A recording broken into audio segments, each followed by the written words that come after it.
Merci. ولا مازال؟ ما نعرفش تحلي جو سي با كيس انا هي شوز سولي. تحب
Roberto, est-ce que tu m'écoutes? Are you listening? Okay. So please, if you can share your screen. Yes, because there was another screen shared. Yeah, I stopped sharing now. Okay, So please, yes. please share your screen. All right, so. And now we will start our seminar. Okay, so do you want me to share the program, please? The program, please. Alors, مرحبا بتوت l'assistance. مرحبا بكم donc à ce séminaire qui s'intitule Research Based Training and Learning, qui est un nouveau concept qui va être présenté par notre cher invité expert Roberto Serbino. Donc le programme du séminaire qui va être présenté en anglais principalement, mais on peut interagir aussi en français. Donc on va démarrer par deux présentations sur l'introduction of the concept of research-based training and the dual role of professors as researchers and teachers. Par le professeur Roberto Serbino, que je vais présenter tantôt. Ensuite, Madame Kawthar Marouani, qui est directeur des réformes à la Direction générale de la réforme universitaire au ministère de l'Enseignement supérieur, donc va nous présenter la vision du ministère, le cas particulier de la Tunisie. Ensuite, on reprend avec le professeur Roberto Serbino pour nous présenter a case study of research-based training at the University of Milan, the past and the present. Et on va finir par discuter des challenges, des solutions, des recommandations et des actions, encore une fois par le professeur Serbino. Alors, je présente brièvement Roberto Serbino. Il a obtenu un PhD en physique. Il est professeur associé of Medical and Applied Physics à l'Université de Milan. Il a obtenu donc a fellowship Marie Curie at the University of Fribourg en 2006 en Suisse. He was visiting researcher at University of Ottawa au Canada en 2010 et à l'École normale supérieure de Lyon en France en 2018. His experimental research activities in the field of soft and biological matter, mostly for the optical characterization of the structure and dynamics of nanoparticles, bacteria, cells, and tissues. He is the author of more than 60 peer-reviewed articles, 6 book chapters, and 2 textbooks. He is involved in microgravity experiments with the European ESA and the Chinese CNSA space agencies. At the University of Milan, he acted as vice-rector for innovation in teaching entre 2016 et 2018. And he's currently in the steering board of the Teaching and Learning Innovation and Multimedia Technology Center. Donc, c'est un centre of teaching and learning en utilisant le multimédia. And he's involved in 3 Erasmus Plus projects, SQUELT, ABC to VLE, and LTS-HE. So, sa relation, his relation with Erasmus Plus is not new. And these 3 projects are related to teaching and learning. I hope that I didn't miss poorly Roberto and other activities, but these are the main points. And we want to discover with him the research-based training concept and his experience with this concept in his university. So please, Roberto, you have the floor to present your 2 speeches. Please. Thank you very much, Adele, for this very kind introduction. And good morning, everyone. And bonjour à tout le monde. I'm going to speak in English because my French is quite bad and rusty. But I guess I will be able to understand questions in French if you prefer. So today, first of all, let me thank beyond Adele also the overall Erasmus Plus Office of Tunisia, and in particular the General Direction of University Renovation. I have to say I'm really disappointed that I cannot be there in person, because I am sure that it would have been a fantastic experience. I hope to be able to visit your country in the future. So I am going to tell you today basically 4 different stories. Let's say in the first part, which is more or less 1 hour, I'm going to talk about introduction to research-based training. So basically, we set the stage. So what do we mean by that, and what are the most accepted definitions? And then I'm going to discuss a little bit about the dual role of professors, researchers, and teachers. And one thing that I think is worth saying is that in my presentation, I tried to keep all these parts distinct, but you will find some interactions between the different parts. So also, for instance, in the second part, I will be talking a little bit about the dual role of professors, researchers, and teachers. So don't be surprised if these things are a little bit mixed up. So with this, I'm going to start, and I'm going to tell you the first part of the story by, let's say, trying to understand what do we mean when we say research-based teaching and learning. The framework that I prefer for this, which is, I have to say, the most widely accepted also internationally, is the one that you can find in this book by Healy, which is at the bottom of the slide, and is basically an articulation of how research can enter into teaching, can interact with teaching. And you see that there are at least 4 ways in which research can be introduced and mixed with teaching. The first one is the research-led teaching.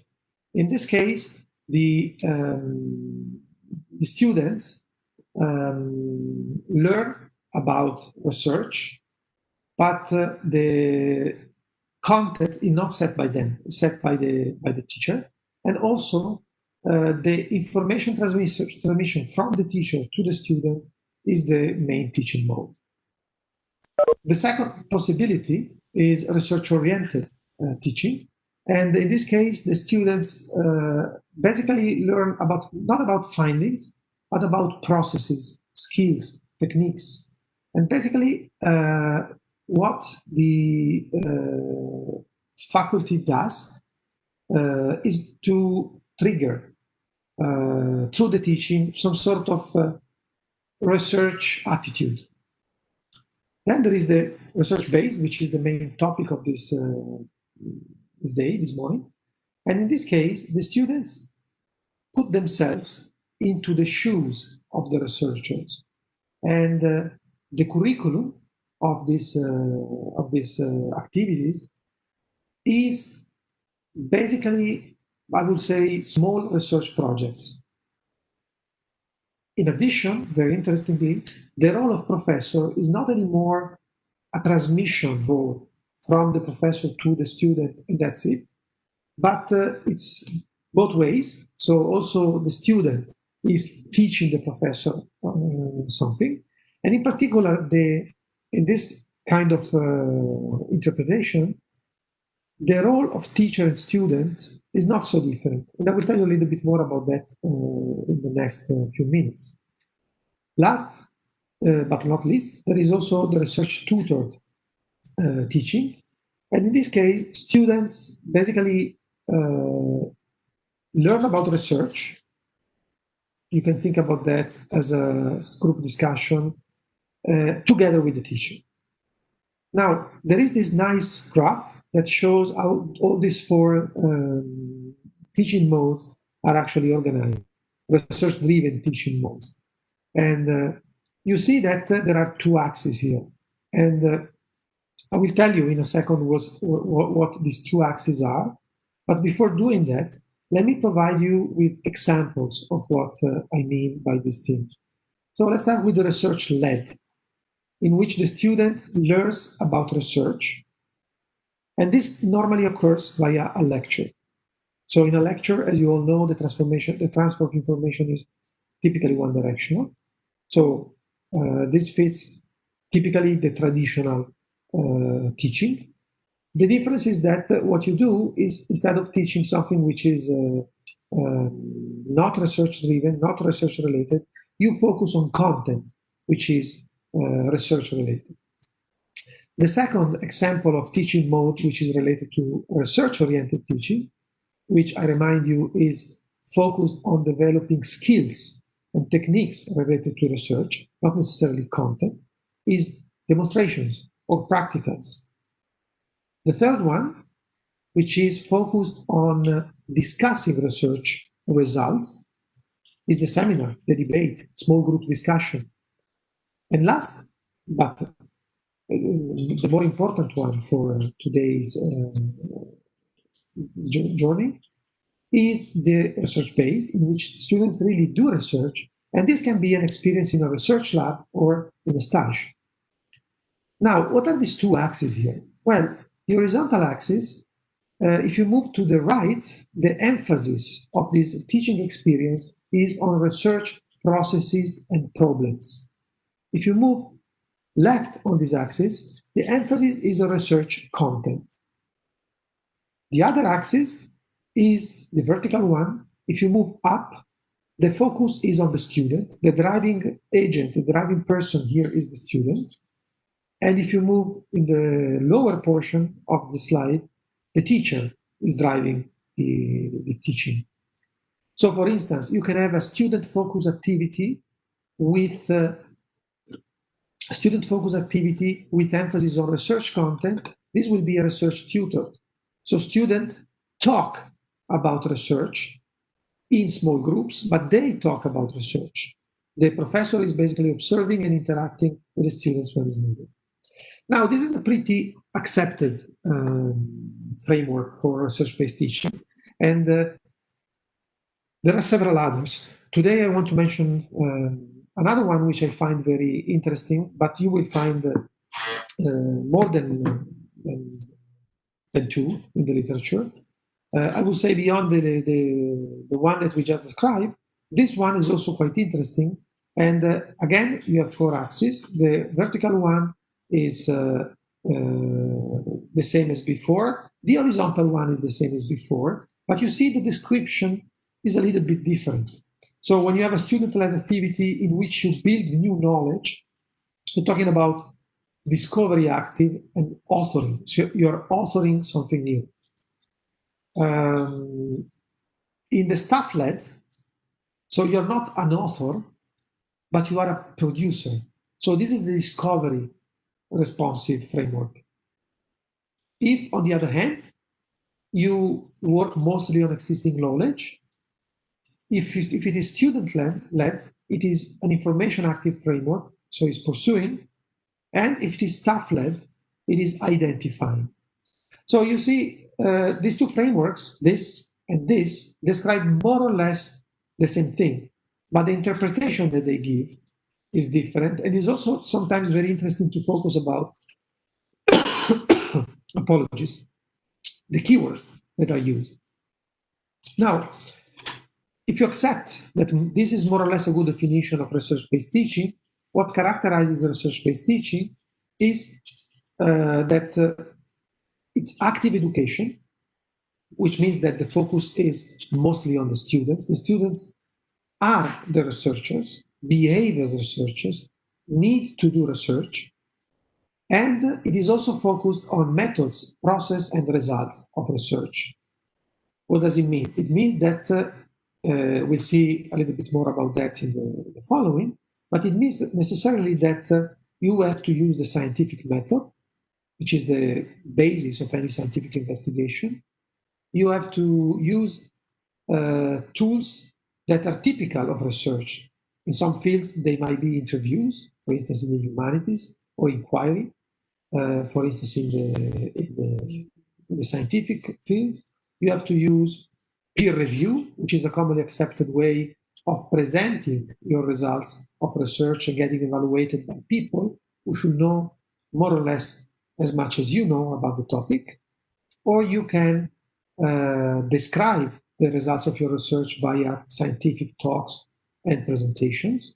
Or you can still use journal clubs as a part of this process, but they cannot be the only instrument you use, because then you would move on the left of the previous axis.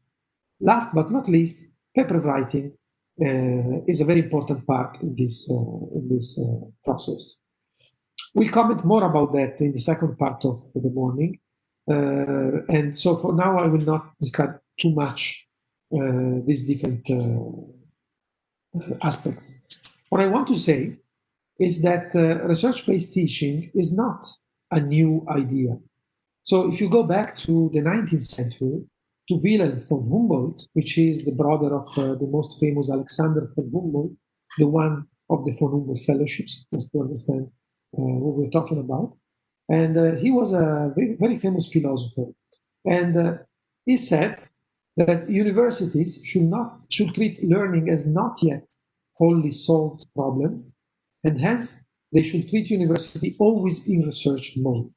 And 1 year before, he had written a very interesting proposal for schools, which is called the Königsberger Schulplan.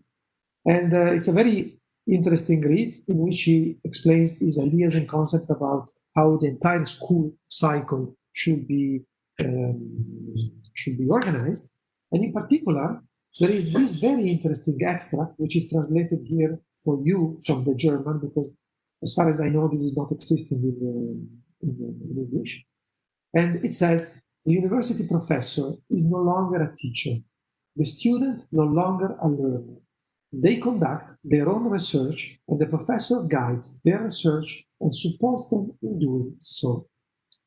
Now, you see, Roberto, yeah? If you permit just a little interruption. Yeah. Does this concern students at any level, or particularly in doctoral studies?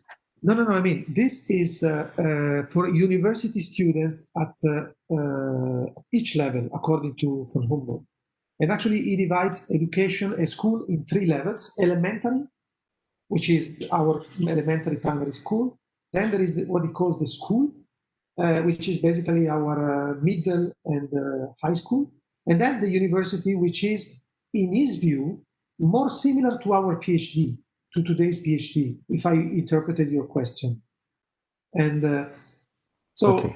if you think about that, and if you think that we're talking about 200 years ago, it's kind of amazing, isn't it? So today we are rediscovering research-based teaching, but a philosopher, and I mean, philosophers are not famous to be very practical people nowadays, but back in the day, they probably were more involved also in this kind of discussion. I mean, I was astonished when I read that research-based teaching basically was known 200 years ago. So I'm not saying that then Germany organized schools according to Wilhelm von Humboldt plans, but it's impressive to read that there was someone already advocating for this kind of practices. So is there any question about this part? It's okay. Thank you. Okay. So what are the main differences between research-based teaching and traditional teaching? Well, as you probably understood, the first difference is that the teacher-student relationship is more symmetrical. A typical framework would be this one, in which there is a discussion. You don't see a professor on a podium sharing information as if it were coming from a god with the students, but you see a group of people that can be large or small, in which a professor at the same level with the students interacts with them. And a typical example, I mean, of course, the professor in this case is more like a supervisor, a mentor, a coordinator, a facilitator, rather than a provider of knowledge, okay? An example could be a journal club that is driven by students, in which students are the main actors. So they drive the discussion, but the professor is there. And when he sees that there is need, he or she can ask a more insightful question, because they have more deep experience in the topic. Or when they see that students are driving away from the main topic, maybe they can go there and with some intervention, bring back the discussion on some other topic before the students get lost in the wood. Now, the second difference with traditional teaching is that the content is not prescribed. So in a normal lecture, there is a syllabus and the content of the lecture is very well determined. In research-based teaching, the content can be varied and is more determined by the students rather than the professors. So in this case, the professor goes around from table to table, like this is a session of team-based learning, and the professor is just going there and planting the seed. What do we mean by planting the seed? For instance, the students are writing a paper or preparing a presentation, so the professor can suggest the topic or a list of topics, and the students are the one who decide autonomously how to do that. So in practice, how to get things done. Now, another important difference is that in research-based teaching, the final aim is not only acquiring knowledge, because this is the same as traditional teaching. A student goes to a lecture because they want to learn something new. That's okay. But the drive here is that this acquisition can be independently achieved by the student. If you have to think about a typical framework in this is occurring, you have to think about this guy that you probably all know, Dr. House. I mean, he suggests, plants the seeds. If you want, interact with his colleagues, with his young colleagues, until they find the solution. And so this is exactly what research-based teaching is. And in particular, at the end of this process, the young doctors, in the example of Dr. House, will be able to diagnose a patient by themselves because they will never forget what they learned during this research-based teaching session because they were the one finding the solution, okay?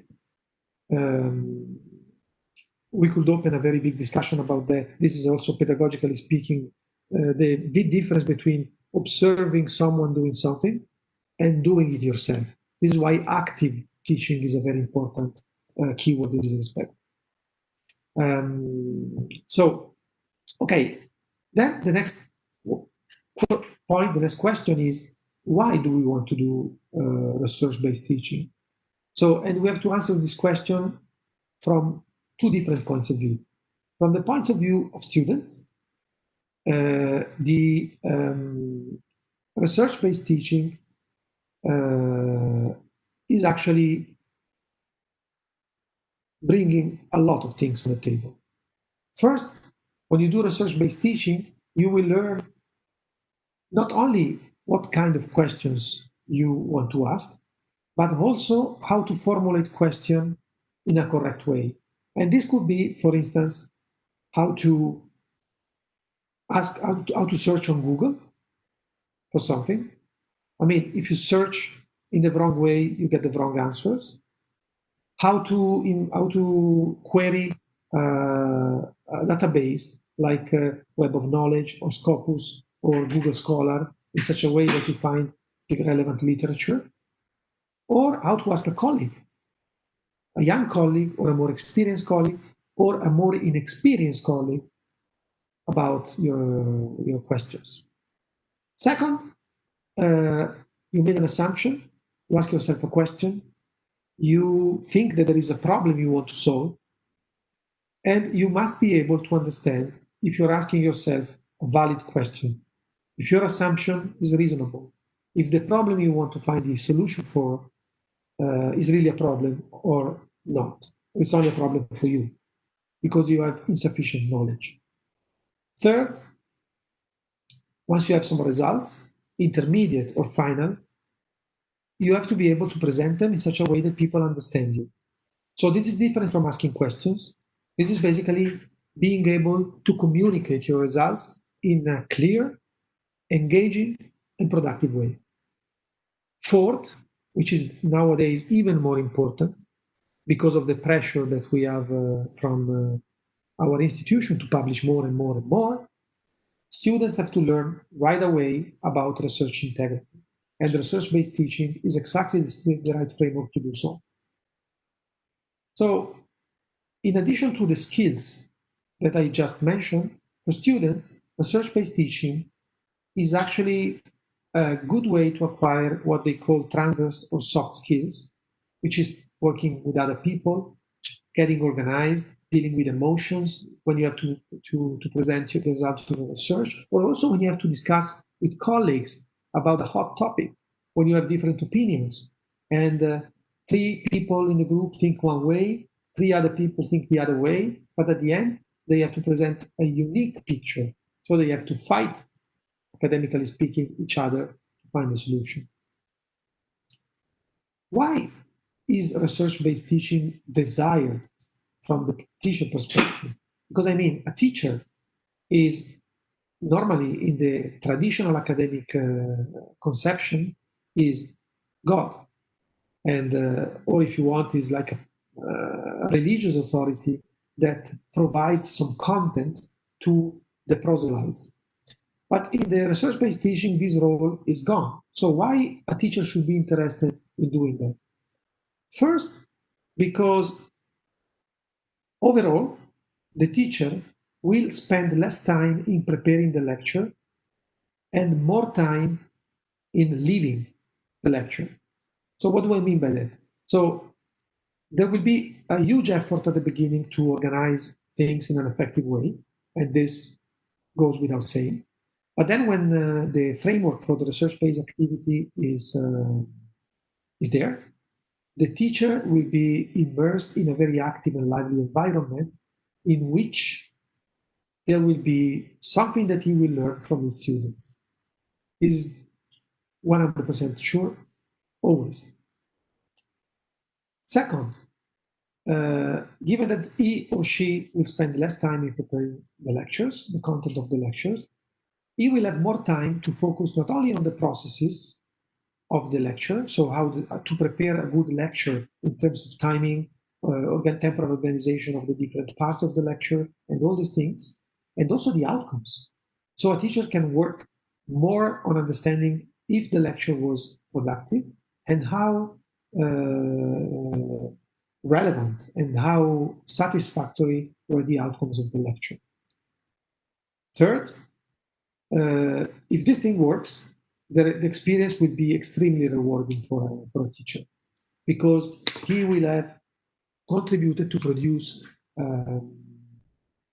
good researchers and good research. Because one of the outcomes of research-based teaching, I remind you, is new knowledge and new in the field of the relevant research.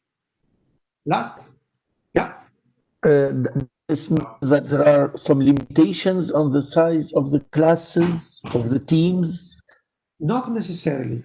I mean, of course, you have to spend a good amount of time in understanding what is the optimal way of organizing the teaching for your class size and type. But for instance, one teaching method, which is very good for research-based teaching, which is the so-called team-based learning, works very well and actually was devised to be used in classrooms of 200 students. And the keyword here is dividing students in small groups and being well organized in all the steps of the research. Today, I didn't insert a part about team-based learning, but if you are interested, I can send you some documents about it. But Yes, in short, the answer is not necessarily. Of course, it will be more difficult with a large classroom, but especially now that we teach in online learning environments and we have things like breakout rooms or channels in Teams, we can do a lot of things, more even better than we were used to do that in a classroom. Because imagine that you have to divide your students in a classroom of 200 students, you have to divide them in groups of 6, 7 students. Yeah. So they won't even have a table to sit around because they are sitting in lines, right, in normal classrooms. Yeah, yeah. And so not all universities are equipped to have furniture that can be moved to create different learning environments. And so online, you just click on a button and you divide your cluster in groups. And this is magic. So no physical motion, no physical. So there is also something good coming out from online teaching, not only bad things, I would say. Yeah. And last but not least, students who got in contact with research will be probably more interested in joining your lab if they liked what they did with you, joining your lab to continue this research and maybe write also a thesis or a dissertation, and on which you can write a scientific paper. Now, the last slide of this part is just to tell you that this is not the end of the story. So Bru, in this chapter, wrote something that I find very interesting. So research and inquiry is not just for those who chose to pursue an academic career. It is central to professional life in the 21st century. So what does it mean? What does he mean by that? I mean, if you learn how to do research, you will acquire several soft skills that will be vital for you, whatever you will do in your life. For instance, if they tell you that there is a given number of, I don't know, kilowatts that you can produce with a solar panel, and you know how to think, you may immediately be able to say, okay, this is not possible, because I did a little bit of estimates and this cannot be true, even if your job is completely different. So a critical attitude, being able to have a critical attitude, to discuss with people, to communicate, all these things will be important, whatever you choose for your future. And so with this, I have finished this part, and I think maybe a good moment to collect questions, if any. Thank you, Professor Roberto. I think that it is good. I asked all what I received as remarks. But just I want to be sure, you personally, Professor Roberto, do you experiment this kind of training and learning? And for which Yes. level? For which level of education? So this is an interesting question. So in the presentation, I had put also a part which is more related to my experience, but in the end I removed it because I wanted to talk about something else in the second part. But just in short, I will be telling you a little bit about examples of research-based teaching in the second part at 11 hour. And I will provide you with two different examples. One I will describe more quickly is the International Medical School that we have here in the University of Milan. And the second one I will describe in more detail, which is basically an MD PhD program for medical doctors who want to be researchers. So in the first example, I have a personal interest because I teach at this International Medical School. And so I have tried to implement research-based teaching, but my experience is that, at least that's what I learned on my skin, you have to do that by, if I go back to this quadrant here. Yeah. So going immediately to this may be too challenging both for you and for your students.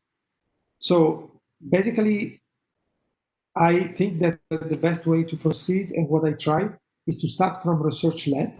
So to talk about research in your discipline, then go to research-oriented and to research tutor.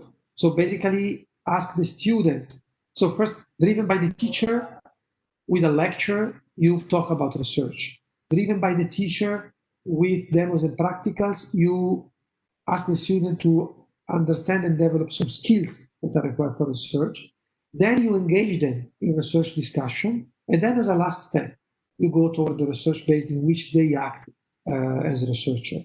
So this part for me is quite difficult because I teach physics at the first year of the medical students pathway, and they are not ready to do a real research-based experience. But what I found is that I can find some topics on which I ask them to take on a research problem and do something about it.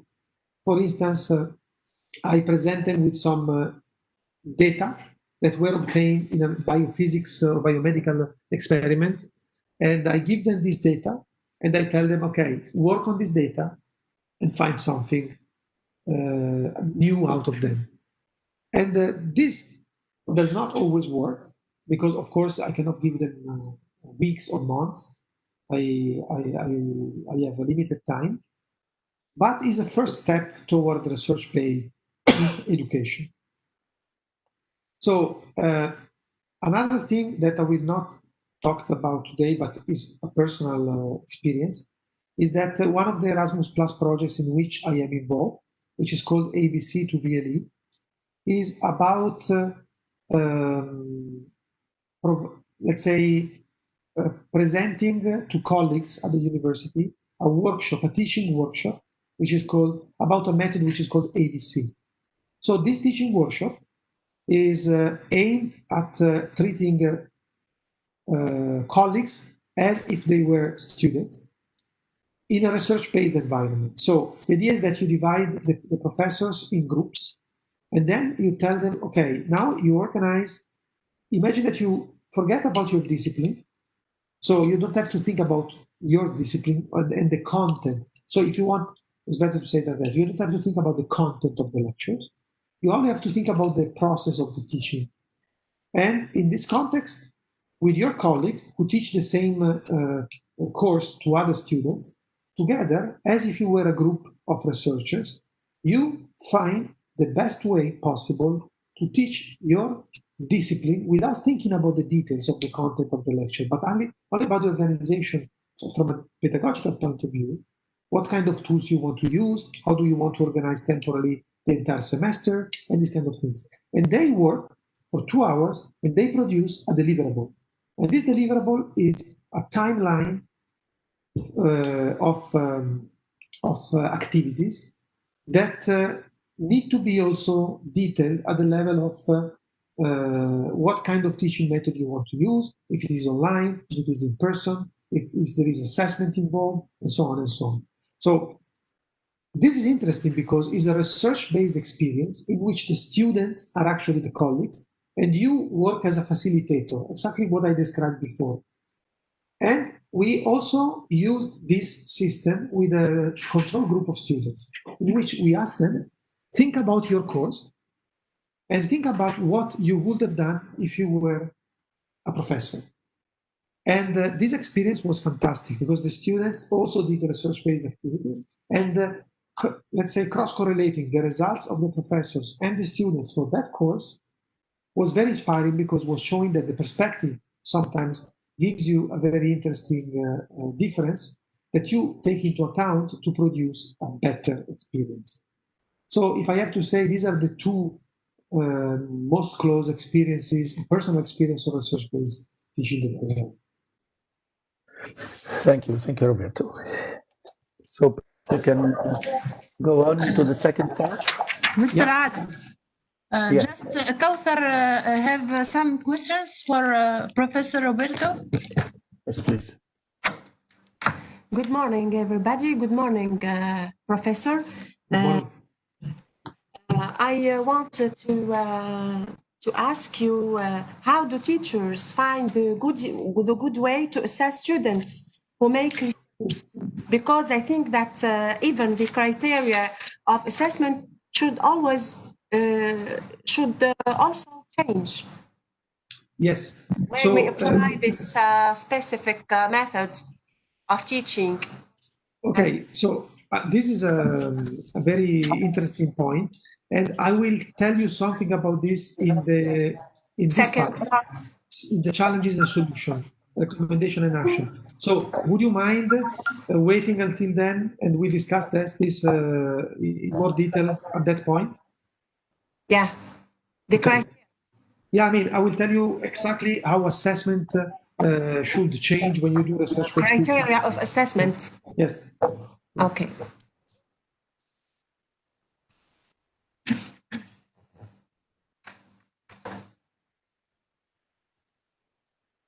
Can I Are there any Yeah, questions? please, Roberto. Okay. Okay. Go ahead with the second presentation, please. Okay, so this part is a bit shorter than the other one, so I should be able to keep my time. Okay, so I decided to do something. So I took a colleague that I knew was involved in research-based teaching, and I interviewed him to understand his perspective and to introduce the topic of the dual role of researchers and professors.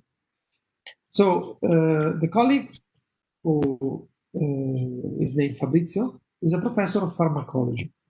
And so he has a research activity in the field of neuroscience. And in particular, I mean, just for you who might know what I'm talking about, I myself don't know exactly the details of these things, but he works on understanding the molecular mechanism behind neuroscience processes, transmission processes. He also studies the molecular mechanism that lead to failure of important neuroscience processes when there is a neurodegenerative disorder. And last, he also works toward the development of pharmacological targets for treating these neurodegenerative disorders. Now, this is the research activity. What does he do for teaching? In teaching, he does a lot of teaching, as you can see here. Basically, experimental pharmacology for chemistry and pharmaceutical technology students, pharmacology for chemical safety and toxicological environmental sciences, and molecular diagnostics and therapy for medical biotechnology and molecular medicine students. Now, as you can see, none of these programs is strictly a pharmacological program or a neuroscience program. So this professor needs to adapt, as many of us do, his teaching to the different learning outcomes and learning objectives for these particular degrees and courses within the degree. For instance, in the experimental pharmacology program, course within the chemistry and pharmaceutical technology program, it is with students that are quite, let's say, experienced. They are fourth-year students, so they have time to learn a lot of things. And also, it's a proper age to start expecting from the students that they can drive some sort of research-based teaching and learning experience. So what does he do? So he still doesn't go that far because he does teaching of approaches, state-of-the-art experimental approaches and tools. So this is basically a lecture, a traditional lecture. He also teaches state-of-the-art tools in experimental pharmacology. So not only experimental approaches, but also tools, but again, in the form of lecture. But so if you go back to our quadrant, we are in the left bottom region. And he also teaches students about reading manuscripts, preparing journals, club presentations. So in this case, he moves in the left top quadrant of the Keeley matrix. Now, in this other course, which is second year, the students are less experienced, and he basically does similar things, but with a little bit less involvement of the students in group activities and debates and these things. But I would say that because he has more years, more hours, that's what he told me, he can spend more time in having student discussion, even if they are less experienced than the other case. So this is not research, not strictly research based teaching and learning for this particular colleague. But why did I choose this colleague? Because this colleague basically was for me a good example of how research and teaching go along. Not necessarily research-based teaching, but research and teaching.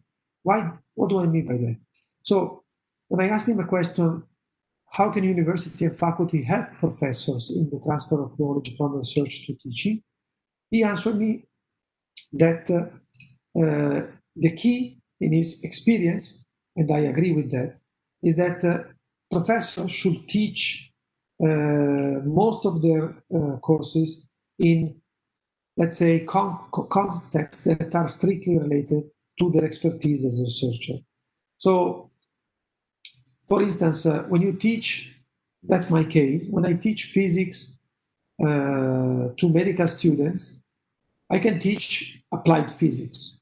And I can actually go beyond the high school physics because I make a lot of examples of physics applied to the medicine and biology environment. However, I also teach physics to other professions in which, because of time issues, I don't have time to go to really applied physics because, for instance, also the students come not so much prepared in physics, so I have to spend some time in equalizing the level of the students in basic physics. And so basically what happens is that in those cases, the university becomes a sort of high school. And this is actually a trend, which I'm sure happens also in other countries, not only in Italy. But one way of counteracting this trend is asking professors to teach courses in which they have a direct research experience. Roberto, Yeah. L'image, the image is somewhat fuzzy. So if you Really? can just make off your video, the My camera. video. Yes. Yeah. Turn off the camera, perhaps it will be better. Okay, let me do that. All right, so. Je tiens quand même à informer les collègues que tous ceux qui vont remplir le formulaire d'évaluation, on va leur envoyer donc la présentation de Roberto. Donc vous allez l'avoir en version électronique claire. On s'excuse donc pour la qualité. On espère que ça va s'améliorer. C'est bien? Allez-y, de toute façon, please continue your presentation and we hope that it will be better.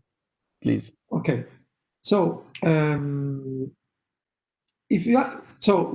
important message here is that if you are a good researcher yourself, then you can transmit a model for your student, be a model for your student, and get students who not only value science and research, but also learn from you how does it mean to be a good researcher. And this is quite important because it is not obvious that a good researcher is a good teacher. This is something that we will also mention later, but I just want to put that on the stage. Now, another question is, can a good level teaching activity be instrumental for a lab research activity? And the answer that Fabrizio gave is yes. So in his opinion, being a good teacher will eventually bring to the research lab high-level motivated students for their internship or for the preparation of master thesis or for the PhD. And this is actually true. I mean, most of our colleagues, at least at my university, they want to teach at the fourth or fifth year because there is where students are more receptive for research content.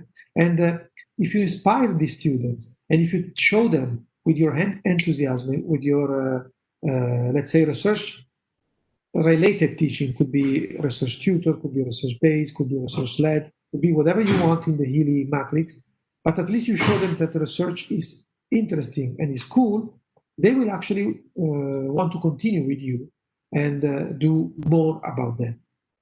Now, in the dual role of professors and researchers and teachers, so the feeling that is not only the opinion of Fabrizio, but is shared also by other people, including me, is that you cannot organize a good research-based teaching if you do not have help and support from different offices and structures of your university. It's not sufficient to have a good agreement with your colleagues within your program. You also need to involve university administrators, and you also need to create some sort of consensus and a culture that understands that teaching, especially research-based teaching, is important. What do I mean by that? I mean that you cannot do a research-based teaching of high quality if you don't have the infrastructures. And by infrastructures, I mean not only the labs, I mean the software, the platform, the learning management system, the tools that a teacher uses to, for instance, 10 years ago, I would have told you the clickers. Today, nobody uses clickers. We use platform like Kahoot, Mentimeter. But what I say is that it's really an effort that involves not only the teachers and the students. Teachers and students can start, but then imagine, for instance, that you want to build a portfolio, an electronic portfolio for your students in which you track all the research-based activity of your students. So you need to involve several people at your university for this to become a reality. Because especially if you want this portfolio to be acknowledged with some sort of badge, for instance, that the student can use in her or his career in the following, this is something that will involve different offices. And this, at least at our university, is a problem. So it's not obvious that you can transmit this concept to other people. Now, another important point is that too often we talk as students and with a unidirectional communication, and it is very difficult that we convince them to engage in activities that are related to research and concepts and skills. What do I mean by that? I mean that if we keep lecturing in a traditional way, even showing research results, but we never ask our students to break in small groups, to discuss about research, to agree on something, to develop a critical spirit and mentality, they will not get excited about research because they won't understand what research is. So the first thing for a student, and this is kind of surprising to me, but the first thing when we interviewed students, what we understood is that students sometimes don't even know what research is. So I understand that this claim might be surprising. I understand it, but it's fully justified. And some of them know what research is because they imagine a lab or something like that, but they don't have any idea about the research cycle, the research process. And we will comment about this also in the second part of this morning. This is even more difficult for research in the humanities, where students sometimes don't even know the research exists in the humanities. Okay. Now, how do we do that? Of course, for instance, if you organize a laboratory, a teaching laboratory, it does not have, this is just an example, but just one that is very compelling, I would say. Most of our laboratories, traditional laboratories, are organized in such a way that the student has an experiment and they already know what is the result. And they work hard to find the result that is expected. This is not research-based teaching. And transforming a lab like this in a research-based experience is not that difficult. It's not that difficult at all. It simply has to be organized in a way that the student doesn't know what the result is. It doesn't really, for research-based teaching, it doesn't really matter if the student finds something really new. It has to be new for them in the context of their teaching and learning pathway. So this is an important concept. And to ask yourself if you are doing things properly, the first question, I mean, that professors have to ask themselves, and sometimes I fail to ask this question myself, and I realize it when it's too late. Sometimes we think about what we teach to our students, but the shift of focus should be from what we teach to what our students learn. And this is a difficult thing. And even if we know that we should do it, at least this is my case, sometimes we realize this at the end of the course, at the end of the lecture, that we don't ask enough what the students learn. And the last thing I want to tell you about this topic of the dual role of professor, researcher, and teacher is that it is not easy for a professor to be both researcher and teacher. And when I will discuss in the second part the recommendation, and I will also come back to this topic. But basically, universities, not all universities value teaching. Some university value more research and recruit based on research. And so if they really want to have a shift in mentality of their professors, they should start valuing teaching, which means that teaching and research should be balanced more in the duties of a professor, which may be true for all of us, but also in the rewarding. And rewarding here can be, at this stage, considered a very vague term. I'm not talking about salary, while in some cases this is also true. I'm not talking about economic incentives, even though in some university this is also one way of dealing with these things. Sometimes I'm also thinking about, let's say, when you evaluate the performance of a professor or when you recruit a new professor, to also take into account teaching. So we all say that teaching is important.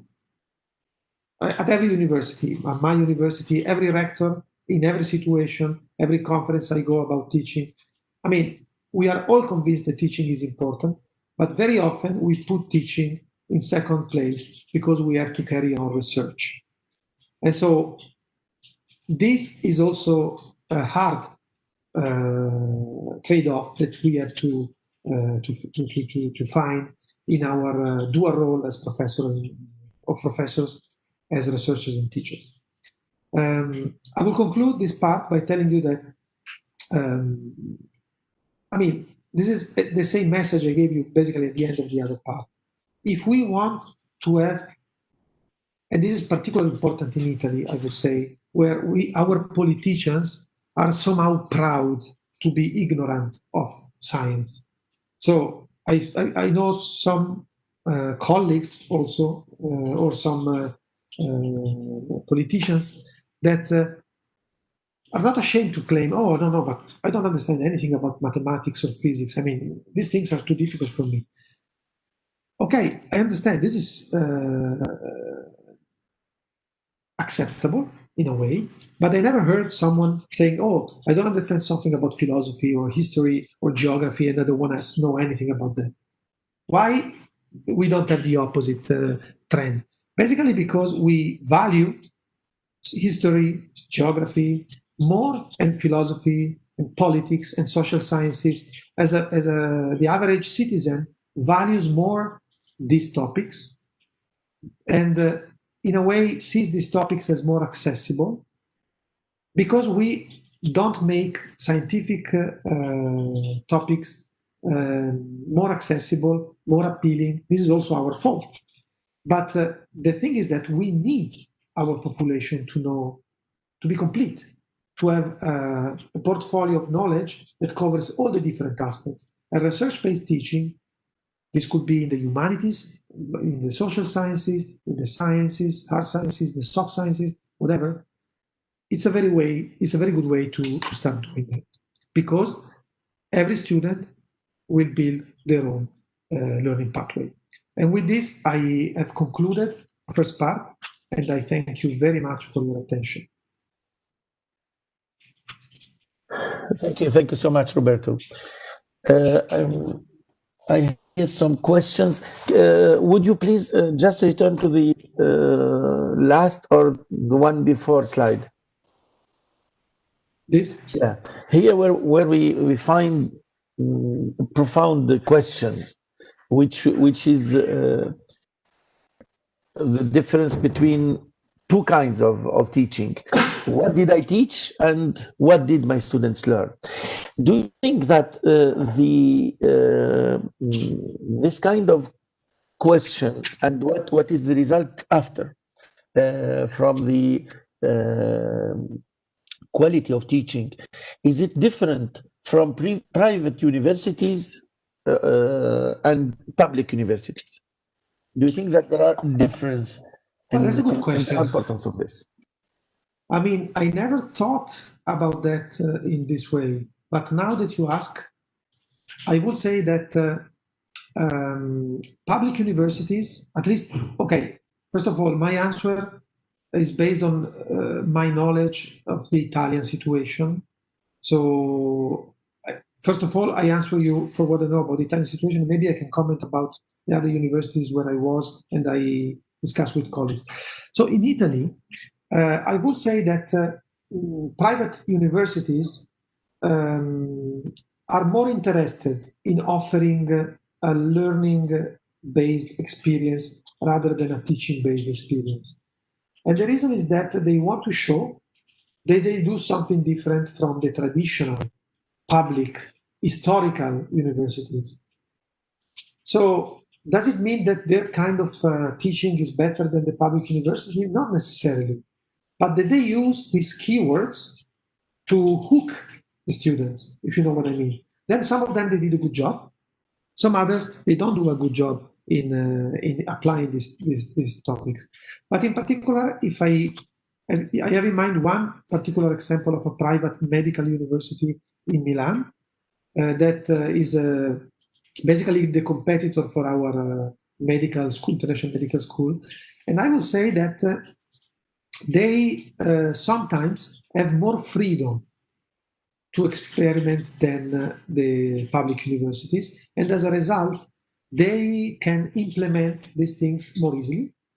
And they can have a learning-based student, learning-driven experience that is more effective than in our case, but not because our teachers do not want, but because our teachers find it more easy to stick to a traditional teaching-based experience than trying to do something new, because with the new comes the unexpected, also in the interaction with the administration, as I tried to explain before. So in a way, the answer to your question is yes. But if my personal perception is that this difference is driven more by obstacles that are more difficult to remove in older public universities that are more used to a teaching-based perspective than a learning-based perspective, rather than to the skills of the professors involved. Thank you for this detailed response. Another question about how to evaluate the way of teaching based on what did my students learn. Because it is easy to evaluate a case when the method is what did I teach. Yes, exactly. But how to do in other case? I mean, this is also something that I will touch briefly in the, but I can anticipate this thing here very quickly. So no problem. If you will detail it in another presentation, we can postpone the response. Huh? Okay, so I just tell you one keyword, and then when we go back to the part, to this part, you will know that this will be the answer to your question. The answer to your question is called constructive alignment. And I'll tell you what it is in the second part of the talk. Okay.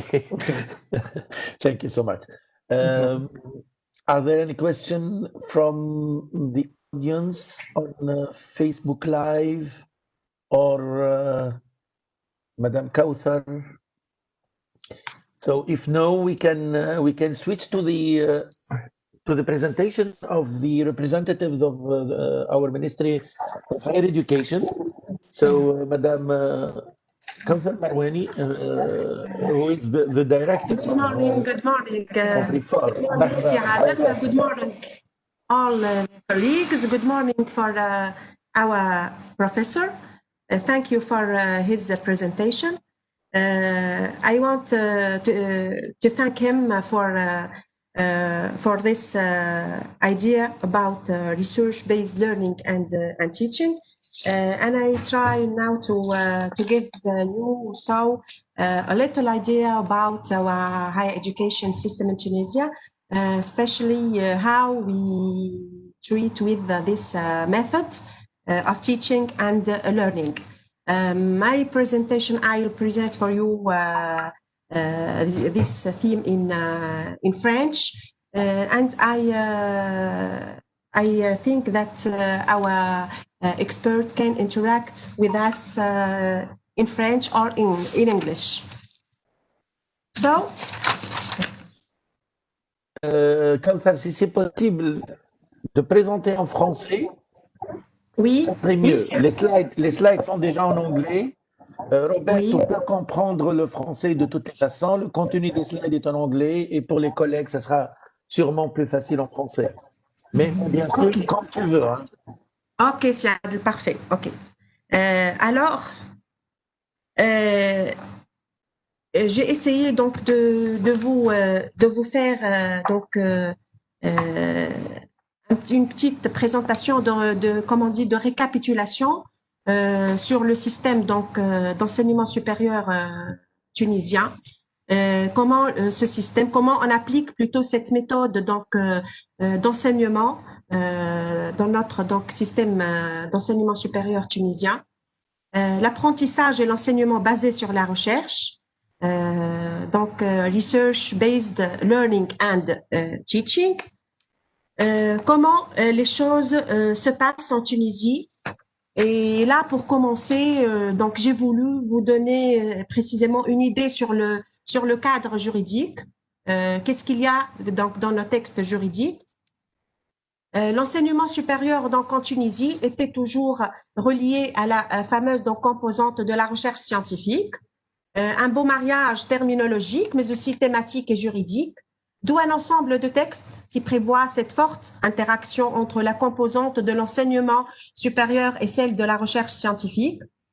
Cette interaction est prouvée par les indices suivants. Certainement, donc, on va donc discerner à travers nos textes qu'il y a toujours une relation forte entre la composante de l'enseignement supérieur et la composante de la recherche scientifique à travers donc 4 indices. Le premier indice, donc c'est c'est l'article 2 de la loi numéro 19/2008 qui date du 25 février 2008 portant sur l'enseignement supérieur. Dans cet article, donc, on trouve que les attributions du secteur de l'enseignement supérieur et de la recherche scientifique, outre le développement du savoir, c'est le développement de la qualité de la recherche scientifique. Ça, c'est donc le premier indice qui nous parle de cette forte relation entre l'enseignement supérieur et la recherche scientifique en Tunisie. Deuxième indice, c'est la vocation même, ou plutôt la vocation de l'établissement de l'enseignement supérieur. D'après la loi portant sur l'enseignement supérieur, donc les établissements qui relèvent des universités sont appelés établissements d'enseignement supérieur et de recherche. Donc d'après même l'intitulé de l'établissement, on dit pas seulement établissement d'enseignement supérieur, mais Une seconde, لو تسمح كوثر, vous n'êtes pas en train de partager l'écran. Hein. Ça ne marche pas, le partage.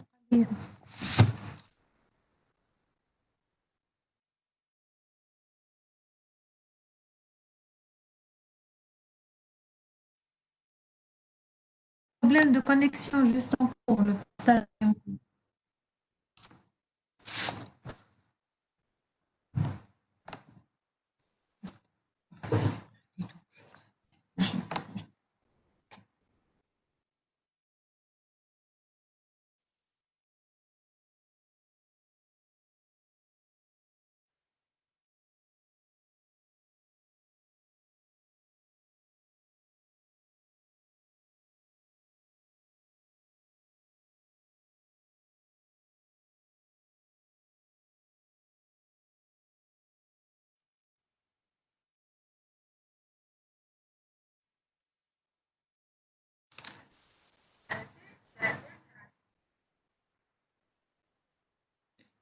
Voilà. Oh, maintenant, c'est mieux. Hein. alors, Les slides sont en français déjà. D'accord, c'est bien. ok.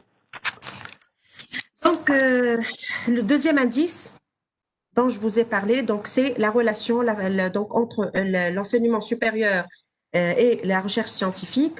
D'après même le libellé, plutôt la vocation de l'établissement de l'enseignement supérieur,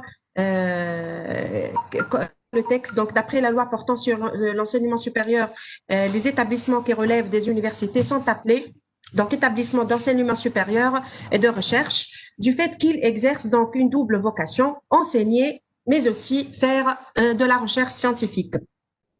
Troisième indice, qui parle toujours de cette forte relation, donc c'est l'article 3 du décret numéro 93-1825 du 6 septembre 1993, fixant le statut particulier au corps des enseignants-chercheurs des universités.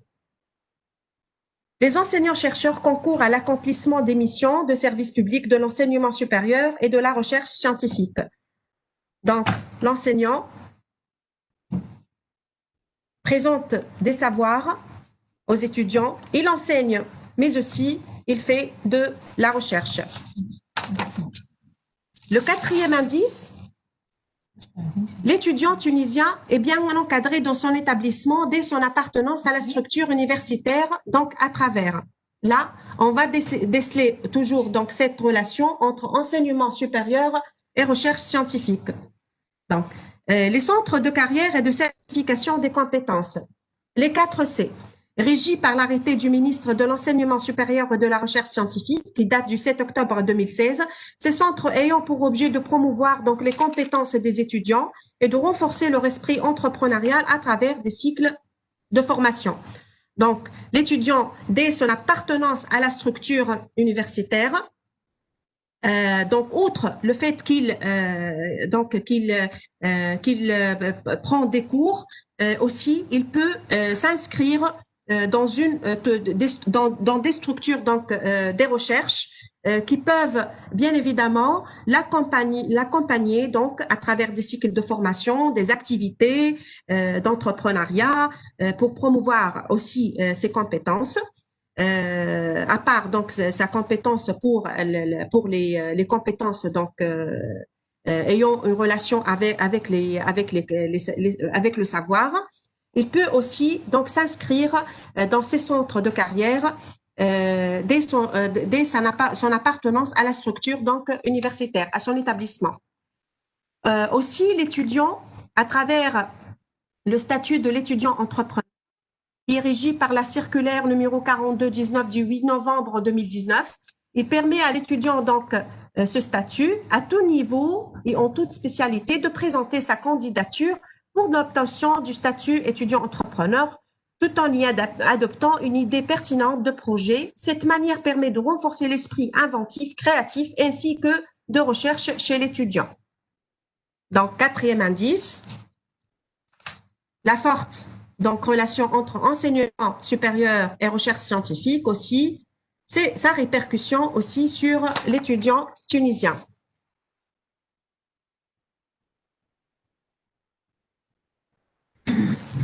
La place de la méthode d'enseignement et d'apprentissage basée sur la recherche dans l'enseignement supérieur. Donc, pourquoi en Tunisie, on a opté, parmi d'autres méthodes certainement, on a opté pour cette méthode? Il faut dire que la Tunisie, donc pour faire face au problème de chômage, vous savez tout le monde, c'est un problème donc plutôt national et international, l'augmentation du nombre des diplômés de l'enseignement supérieur. Notre Tunisie était dans l'obligation de s'inscrire, elle aussi, dans une logique nationale et internationale d'insertion professionnelle par l'amélioration de la qualité du profil de l'étudiant. Donc, les objectifs, quels sont les objectifs de la méthode de la Research-Based Learning and Teaching? Cette méthode a pour but essentiellement donc former un étudiant autonome, créateur, innovateur, entrepreneur et aussi confiant.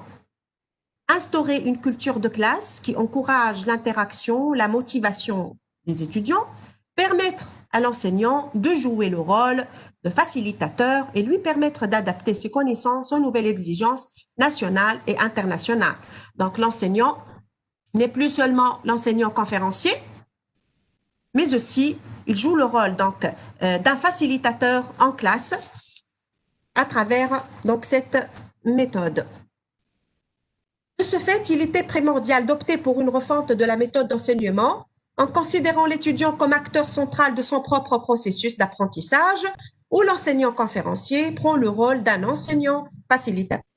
L'étudiant mène ses recherches et ses enquêtes, il identifie les problèmes et on trouve donc les solutions. ce n'est plus donc l'étudiant passif. Il participe à l'élaboration de son propre donc, processus d'apprentissage. Comment? En Tunisie, comment on a traité avec cette méthode? Premièrement, à travers la réforme, la fameuse réforme, donc, la réforme de la licence dans le système LMD.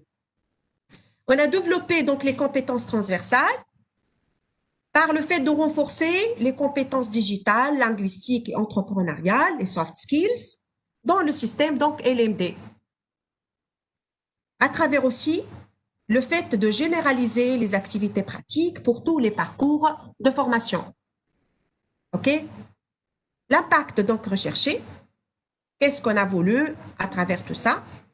Inciter l'étudiant à avoir une réflexion critique, critical donc thinking. Autrement dit, l'étudiant doit savoir interpréter, doit savoir analyser, savoir aussi évaluer, savoir déduire, savoir expliquer, savoir donc auto-réguler, self-regulation, préparer aussi donc l'étudiant au parcours professionnel varié et imprévisible. De ce fait, l'étudiant est encouragé donc à prendre des initiatives et savoir entreprendre. Développer la capacité de l'étudiant à résoudre les problèmes. Néanmoins, la pratique de cette méthode rencontre quelques enjeux, on peut donc les énumérer en 2 points. Le premier enjeu tourne autour de la réingénierie des programmes donc pédagogiques. La question qui se pose, comment concevoir une nouvelle méthodologie d'élaboration des programmes? Donc, il faut revoir les programmes de façon à faire participer donc l'étudiant dans l'élaboration de ce processus. Deuxième enjeu, c'est la formation des formateurs en pédagogie interactive. 2 questions qui se posent aussi. Comment former tous les enseignants? Que faire face à la résistance des enseignants donc au changement? Et merci pour votre attention.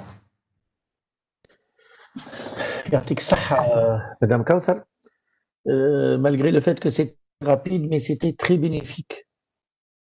Alors, est-ce que c'est possible que vous reveniez un tout petit peu, peut-être celui juste avant? Voilà. Donc ici, vous avez parlé principalement de la réforme de la licence LMD. Et donc, l'assistance me demande, donc vous voyez que cette réforme encourage donc le research-based teaching and learning. Oui. Est-ce que c'est le cas pour tous les niveaux, c'est-à-dire licence, master et doctorat? Et qu'en est-il des formations d'ingénieurs et des formations médicales? Ok.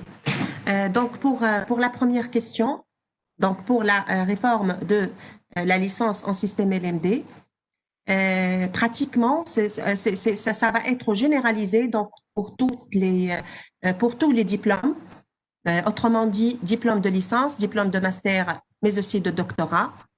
Bien que, peut-être bien que pour les masters et les doctorats, donc vous savez très bien que l'activité de recherche est plus, entre guillemets, développée que le niveau de la licence nationale. Donc, pratiquement, donc, on a voulu renforcer et développer les compétences transversales de l'étudiant à travers donc tous les diplômes, tout simplement parce qu'on s'est rendu compte que l'insertion de l'étudiant, plutôt du diplômé dans le marché de l'emploi, quand l'étudiant donc aura son diplôme, il aura besoin de ces compétences, la compétence de savoir donc entreprendre, de savoir communiquer, de savoir convaincre, Donc les langues aussi, le savoir critiquer, savoir chercher, donc savoir arracher, savoir arracher donc son opportunité entre guillemets, son opportunité d'emploi. Donc c'était le but de la réforme de se concentrer sur ces compétences donc sur ces compétences transversales. Ça c'est le système LMD. Donc pour les autres formations hors LMD, la formation donc des études en études médicales et la formation donc des ingénieurs, je crois que le problème n'est pas vraiment abordé de la même façon, car ce sont des formations spécifiques qui ont leur propre donc texte spécifique qui les gère, mais ils bénéficient toujours du même esprit, autrement dit, cet esprit d'ouverture sur le monde extérieur et aussi l'ouverture sur le marché de l'emploi à travers donc le renforcement de ces compétences. Il y en a qui me disent, et je vais de toutes les façons reposer la question à professeur Roberto lorsqu'il va revenir. Il y en a qui disent que les formations médicales sont plus facilement adaptables à ce nouveau mode d'enseignement, puisqu'il y a le côté pratique dans les hôpitaux, etc. La même chose pour les formations d'ingénieurs où on peut faire des mini-projets, des stages dans des entreprises. C'est pour ça que... alors, une autre question, Madame Kauthar, aussi, qui, dans le slide suivant, et qui concerne la pédagogie interactive. Oui. Si vous pouvez changer de... Voilà. Alors, vous avez parlé d'une formation de formateur en pédagogie interactive, active. Est-ce que vous croyez que la research-based... Est-ce que vous pouvez positionner, voilà exactement ce qu'on me dit, est-ce que vous pouvez positionner la research-based learning and teaching par rapport aux méthodes de pédagogie active et interactive?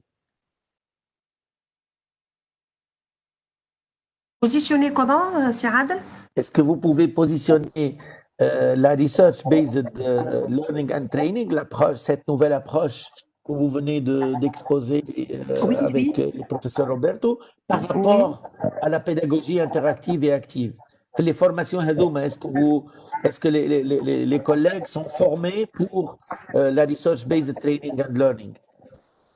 Oui, mais on parle de ça, c'est l'enjeu, c'est l'enjeu. Il faut former les enseignants. Il faut former les enseignants en pédagogie interactive. Ben, vous savez très bien que la méthode, généralement, et là je l'ai mis en tant qu'enjeu, il y a une résistance des enseignants au changement. Tout un bouleversement, donc il va y avoir tout un bouleversement de méthodes d'enseignement à travers les nouvelles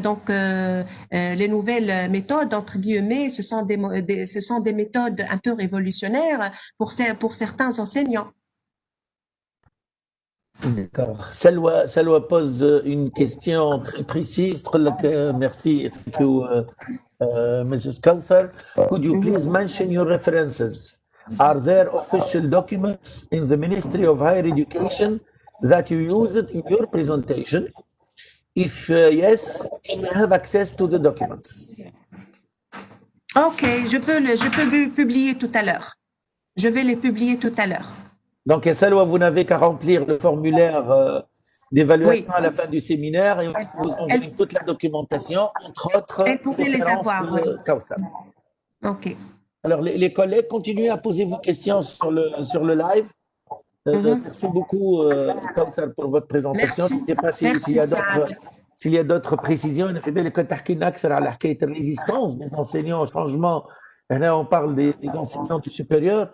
Est-ce que vous parlez des jeunes enseignants, des seniors? Quel type de résistance?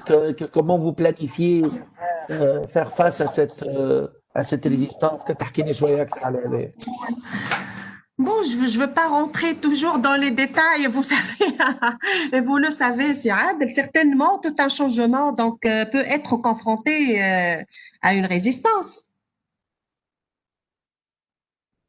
المقصود بالrésistance, est-ce que c'est parce que les collègues veulent continuer à faire معناها utiliser la méthode de pédagogie classique وإلا على خاطر il y a des textes qui Le manquent changement, ولا خاطر il y a des changement, textes qui manquent. non, pas question de texte, mais le changement est toujours donc il est souhaité pour des uns et non souhaité pour quelques-uns. Ok, Siad, donc peut-être bien c'est un travail de plus entre guillemets pour certains donc c'est une casse-tête. Je veux pas me casser la tête. Je suis déjà formée. Donc voilà, je parle de ce genre de résistance. D'accord. Est-ce que vous avez consulté, est-ce qu'il y a eu des expériences pratiques dans lesquelles vous avez, tout en tant que ministère, vous avez consulté les étudiants? Qu'est-ce qu'ils pensent aussi, eux, de leur côté, de ce nouveau mode d'enseignement? Est-ce que les étudiants préfèrent un mode dans lequel il y a un travail en groupe, un travail orienté recherche, ou les étudiants, il y a une résistance au changement et ils préfèrent la méthodologie عرفت, classique Non, non. Ben, صب ورجع. écoutez, Sierra généralement, l'étudiant, si l'enseignant, donc, quelle que soit la méthode que l'enseignant donc adopte pour donc pour le passage de l'information, du savoir, l'étudiant ne peut pas donc critiquer, ne peut pas résister à cette méthode. Toujours, donc, cette résistance vient toujours de la part des enseignants plutôt que de la part des étudiants. حنان تقول لك alors et là on revient للremarque اللي عملها روبرتو قبيله. Alors comment on va motiver les enseignants? إذا كان ثم une résistance, il faut peut-être chercher à les motiver, ces enseignants qui vont faire l'effort pour Voilà, changer leur méthode pédagogique. oui, motiver les enseignants à travers peut-être bien l'élaboration des textes, à travers l'élaboration des textes, de nouveaux textes juridiques, la refonte des textes juridiques pour les encourager, pour les motiver. Thomas, puisque vous êtes la directrice de la réforme, est-ce qu'il y a des textes qui sont en cours de préparation pour motiver?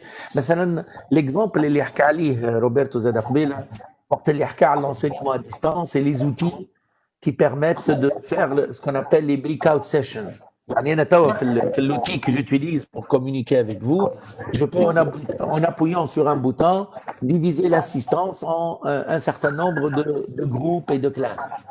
هنا تعرف انت احنا les enseignants on a un problème في le calcul de la charge. Oui, Donc est-ce qu'il y a des textes qui sont en train d'être préparés en direction de la rénovation universitaire pour faciliter donc l'usage de ces nouvelles technologies d'enseignement à distance et donc permettre à l'enseignant d'être couvert lorsqu'il utilise ces techniques et lorsque il désire travailler avec ces méthodes innovantes. Oui, pour le moment, pour l'état actuel, pratiquement, on est en train de penser, pas vraiment on ne trouve pas de choses concrètes réellement, mais ça rentre toujours dans le cadre de la refonte, comme je vous ai déjà dit, Siad, les textes de la réforme.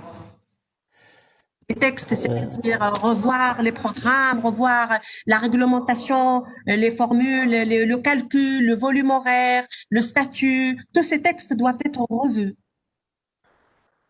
Effectivement, Olfa Kamoun, déjà, il vous pose une question dans le même sens. Comment est-ce qu'on peut confectionner de nouveaux programmes via les commissions sectorielles qui intègrent l'enseignement à distance? كيفاش نعمل؟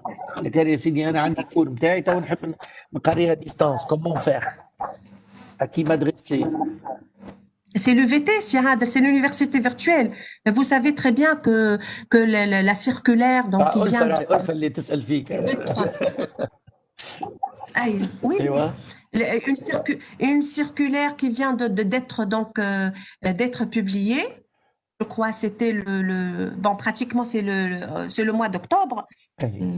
C'est la semaine dernière, je crois qu'elle a été publiée, concernant donc l'utilisation de la plateforme Moodle via l'université virtuelle de Tunis, qui montre donc que les enseignants doivent élaborer leurs cours pour les étudiants. Voilà. Elle peut avoir une idée sur cette circulaire, elle peut faire une extraction de cette circulaire de notre site du ministère pour plus de détails. يعطيك الصحة. Alors, هذوما les questions اللي جاوني. De toutes les façons, les questions et les réponses restent ouvertes. ديما on s'adresse au ministère pour essayer d'aider les collègues, les motiver إلى آخره. Donc, merci beaucoup, Madame Kauthar.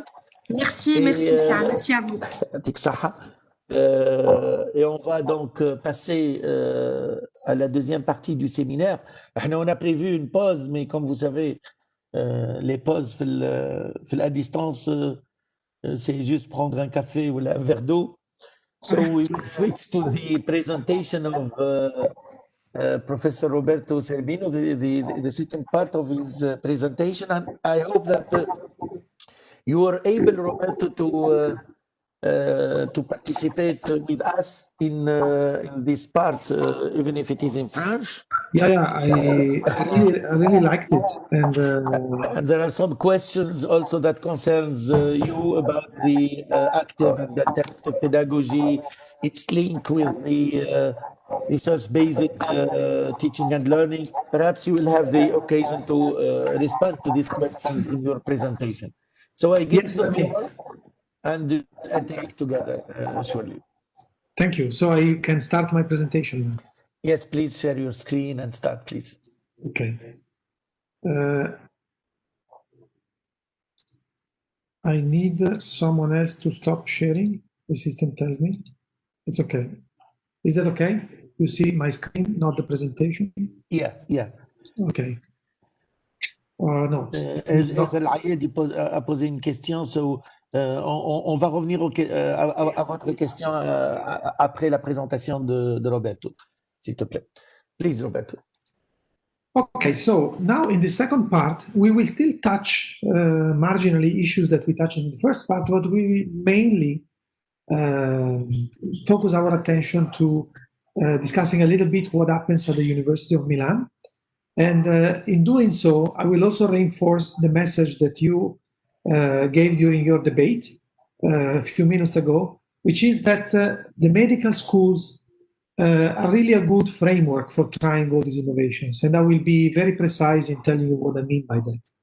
And in the second part, I will tell you a little bit more about challenges and solutions, recommendations and actions.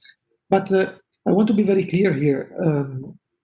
I don't think that none of us is in the position of telling you what is the recipe because we are doing better than others. I'm just telling you what I learned from the literature and from the experience we had. And of course, this may be a solution for some people, but there may be other solutions and they may be better than the ones that we found. So this is just open for discussion, of course. It's not top down, it's basically bottom up, and this is our contribution to the debate. Okay, so first of all, I want to tell you a little bit about our university. I had originally planned to say something, but I think I will cut a little bit because I prefer to speak a little bit slower and be able to convey what I need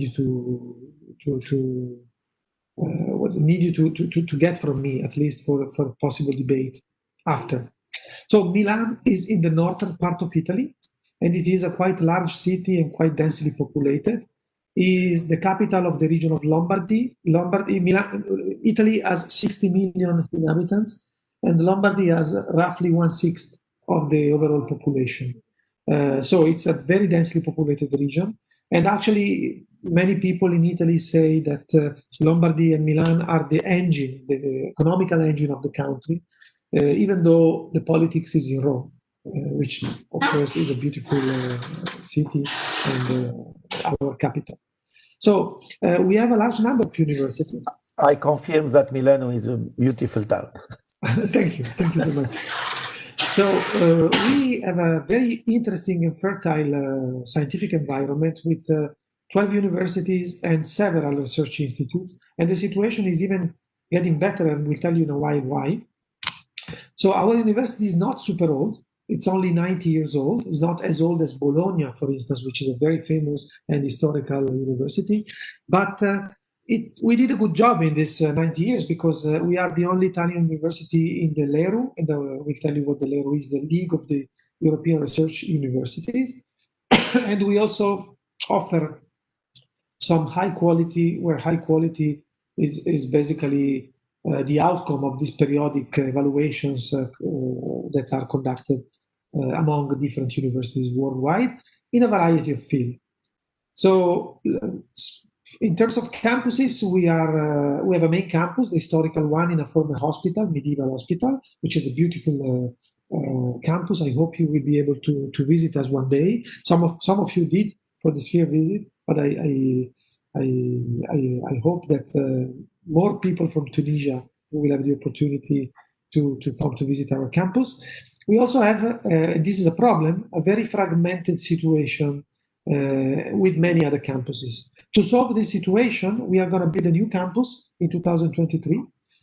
Apparently, this was, let's say, the prediction. I think it's more reasonable to expect it in 2025, if I have to be honest. But the interesting thing is that some of you might have visited this campus because it's where we held the Expo 2015. And I take advantage of this to say that there was a beautiful pavilion by Tunisia where there were cultural events and also delicious Tunisian cooking.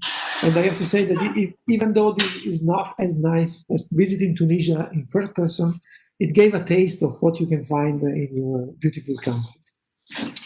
Thank you. And so just to show you, we have different areas, economics, law, social sciences, humanities, medicine, healthcare, science. So when I was the proxy of the delegate of the rector on innovation in teaching, for me, it was very difficult to understand what were the needs of all the different colleagues, because I knew very well the needs of the medical faculty in which I am, and in the sciences, because I am a physicist, but teaching and innovation has a very different meaning in all the different areas. So being a large multidisciplinary university is a challenge in this respect. Now, I don't want to bore you with all these numbers. I just want to show you how the Italian university system is organized. And basically, this follows the Bologna organization process. So we have the bachelor degree, which lasts 3 years and corresponds to 180 ECTS. The master degree, which is 120 ECTS and the last 2 years. For medicine and other few learning cycles that are called single cycle, we have a longer and unique experience, which is 5-6 years long and corresponds to, for medicine is 6 and 5 for others, like for instance, veterinary medicine. And it corresponds to 360 ECTS. And then we have the PhD, which is normally 3 years. This plus means that there may be an extension of 6 months, but no more than 6 months. And then we have other post. Sorry, yeah. The single cycle is corresponding to which kind of education? Engineering? No, I mean, single cycle is typically is practically only medicine and veterinary medicine. Okay. So are those paths for which the separation in bachelor and master are not so meaningful. Yeah. and basically it comes down to those. Which is not far from the Tunisian system also. Okay, so for instance, when I studied physics was a single cycle experience, and the duration was 4 years. Now physics has been split into an undergraduate physics bachelor and a master physics degree, 3+2. So following the Bologna process. In Tunisia, single cycles concerns medical, veterinary, pharmaceutical, and engineering studies, mainly these four. I hope that I didn't miss anyone. I think the drive is the same. You don't want to split something that is not useful to split. Yeah. Of course, we have specialization schools, not only medical, but mostly medical. I have to say 95% of our specialization schools are medical. And then we have also what we call vocational master and of first level and second level, which are basically some sort of 1 year experience in which you get a specific knowledge about a specific topic. Okay, for instance, it could be we have one which is very successful in bioinformatics, and you can access these master the first level if you have a bachelor degree, and the second level if you have a master degree. So this is the condition. This is the difference between these two. This one is devoted to people with a master degree, this one with bachelor. Now, of course, in our university we have to deal with large number of students. We have at this stage, I think we are at the 70,000 because this number for 2017.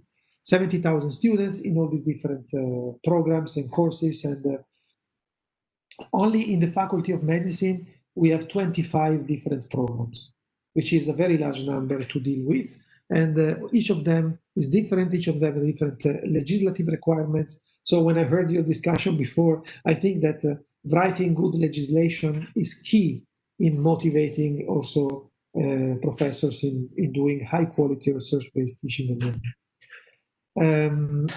Sorry, Roberto. Yeah.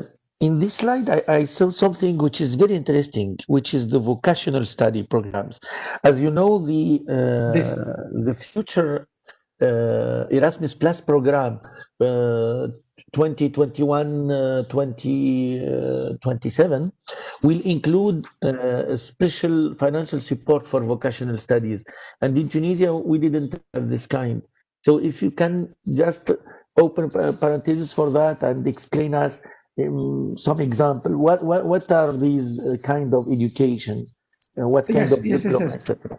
Okay, basically we are talking about an experience which is characterized by limited focus in topic. For instance, the bioinformatics example I gave you before, and also by a limited duration in time. The standard duration is 1 year. You can have example, for instance, if I go to this slide here, you can see that in 2017, we had 26 of these courses activated. In particular, most of them were 1 year long. Some of them are 2 years long, and this is okay. But I would say that the most common case is 1 year long.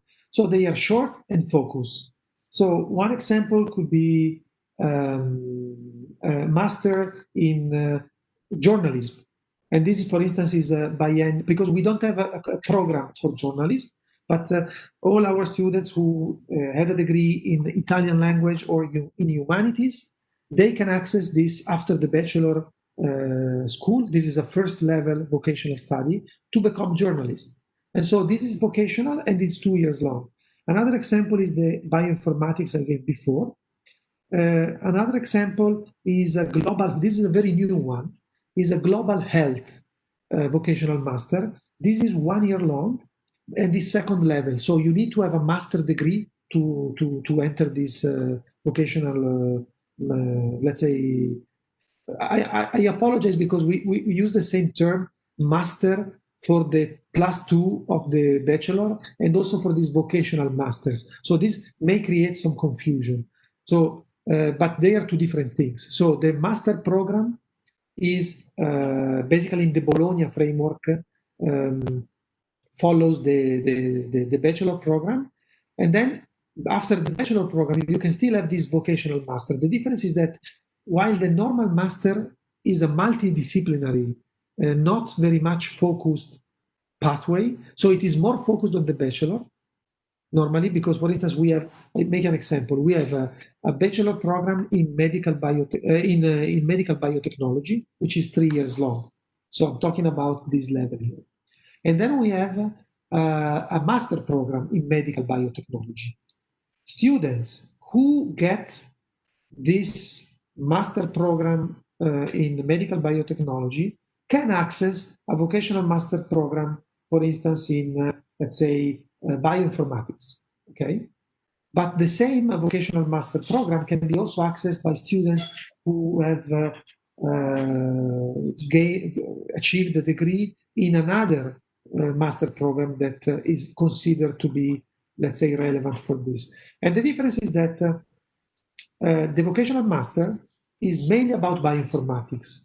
While if you do a master, you may have some bioinformatics, but you have a lot of other topics. You have biochemistry, you have physics, you have, if you know what I mean, it's basically more restricted to getting something that is more interesting for the industry or for the market.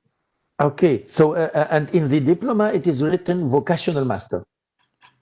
In the diploma is, we call it, I mean, this is kind of confusing because in Italian we call this bachelor laurea triennale, Okay. which means 3 years degree. Yeah.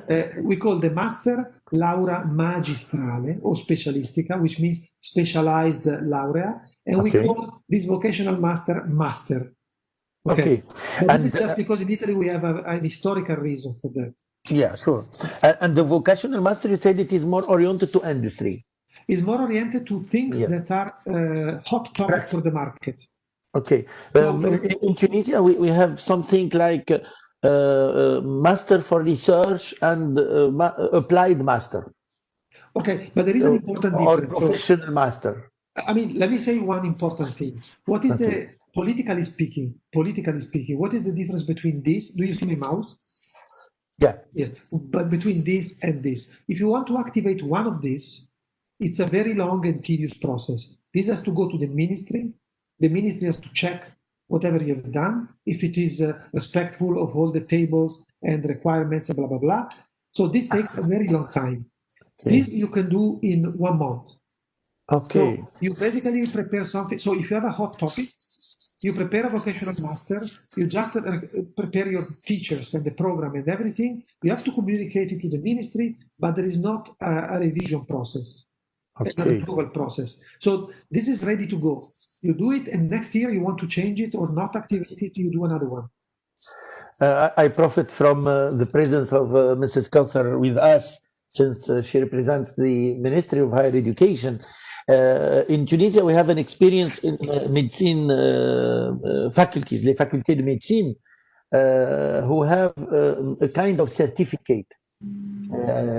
I think they call them CES, les CEC, les certificats d'études spécialisées, CES peut-être. And for this kind of certificates, they didn't need the agreement of the ministry. They just have to prepare things like as you said, and have them validated by the scientific council of the faculty. So perhaps, ça serait peut-être une bonne chose de réfléchir à ce genre de processus de certification qui peut être très utile pour les industriels.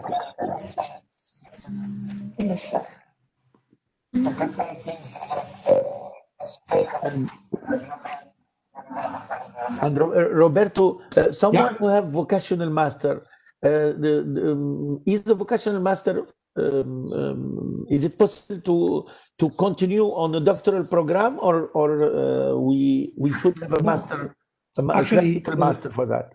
This is simply you get a degree, a certificate that tells someone that is potentially interested that you have these skills that you acquired in this particular path. And for instance, this is something that is more close to, if you are familiar with that, with Coursera or edX, or this idea of the micro degrees or of the, let's say, personalized education.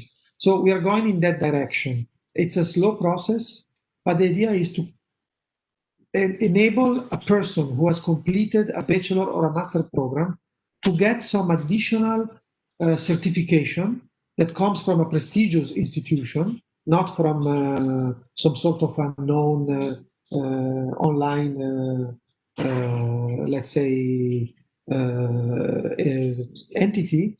Because, I mean, in Italy, it is still like that. So universities are still appreciated by the companies, for instance, and they value, for instance, the University of Milan is a good university. And if you get a degree from the Polytechnic of Milan, for instance, for engineering, is a super good university. And there are some companies that recruit you just because you can come from that university. So having a vocational master that is, let's say, achieved by a student in one university is still more valued than one that you get online. I don't know if this will be the same in 10 years, but for the time being, it works like that. And so you can spend this title and use it basically on the market and wherever you want, but you cannot spend it for the PhD at this stage. Okay. And the other kinds of vocational study programs, short courses, postgraduate schools of professional specialization. So these programs didn't give a master degree. They give, I suppose, a certificate or something like that. So this one gives a bachelor degree. So you're talking about this? Vocational. So, The last two ones. They give you a certificate. Actually, you touched a very delicate point because we are trying, it's a very difficult process, but we got in contact with the ministry and we are trying to understand if we can use these, at least for the entrance to the PhD, as preferential titles. So for instance, I don't know how it works in Tunisia, but in Italy, if you want to enter a PhD school, there is a public competition and you can get some points for possible, let's say, criteria that the committee decides. We would like to ask the ministry to insert these vocational masters as separate criteria. So if you have it, you get some extra points in this competition. If you don't have it, you don't get it. But of course, the vocational master must be in a topic of interest for the PhD school. So if you have a vocational master in physics and you want to enter a PhD school in philosophy, who cares? Yeah, I mean, this is the idea. But it's a very difficult discussion. And it also involves another thing that I will mention later, which is the fact that we are now in an alliance with other universities, which is called 4U+. But I will tell you a little bit about that in the next minute. Just to finish with vocational study, I think that there are a real link between the two last short courses and postgraduate schools of professional specialization with the experience in Tunisia that Kauthar speaks about, which is the 4C. Je pense, Kauthar, les 4C donnent quelque chose d'équivalent, mais comme vous voyez, ici, c'est bien organisé dans la présentation de l'université. Donc, ça serait peut-être bien aussi de transmettre le message pour que les formations offertes par les 4C aient quelque chose de plus officiel, des certificats reconnus, etc. Donne quelque chose d'équivalent. Okay, so do you want me to continue? The floor is for you. Yes, Professor Bed. Okay, so I think this is a very interesting discussion because I kind of understand that we all have the same problems. I mean, I think we will converge toward the same solution at some point, but it's very nice to discuss about this thing with you. So let me just go. You don't care about that? Yes, we care about that. So it's not important who are the members. Let's say that I find very interesting and stimulating that we have two main ways of, as a University of Milan, to get involved with other universities. The first one is the LERU, the League of Research Extensive Universities. And for instance, one of the documents that I shared with you before this event was basically a position paper of the LERU about teaching in research-intensive universities. And actually, the word research is in the title, so you cannot get wrong there. So in this league, there are only universities that are research-intensive. And the idea is that they have similar needs and they may find similar solutions. And we have several thematic tables. I, for instance, personally take part to the e-learning thematic table where we learn from each other and we show each other what we do. And I think it's a unique opportunity. The second unique opportunity, a more recent one, last year we were among the winning consortia of these alliances, European University Alliances. And our alliance is with Sorbonne University, Copenhagen University, Heidelberg, Charles University of Prague, and the University of Warsaw, and it's called the 4U Plus. And this, again, is a selection of 6 of the LERU members who came together to create a vision of what can mean in the future having a university, a European university. So the dream here is to have students that subscribe to the 4U Plus University, and actually they don't belong anymore to the Charles University, to the Sorbonne University, to Copenhagen. So they're not any longer Italian or Polish or Danish, but they are European, and they belong to a European university.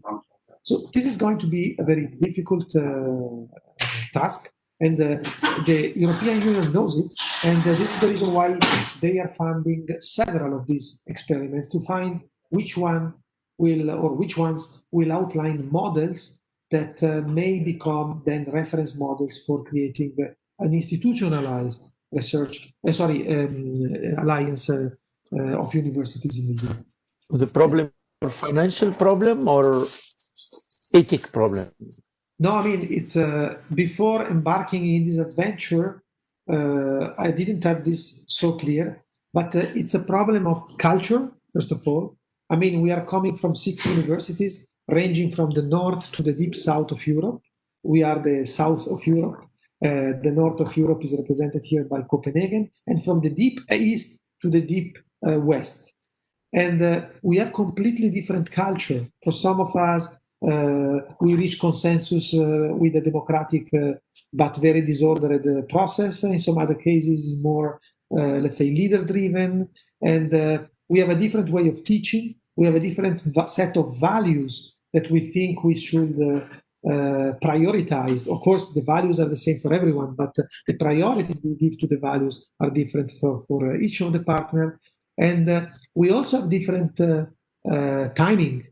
We have completely different rules. So it's a bureaucratic nightmare to find a solution to create a European university. And actually, what the European community did was, now that they find that of the order of 10 of these, I think they are, I don't remember the exact number, but they are between 10 and 20, the number of alliances that they funded.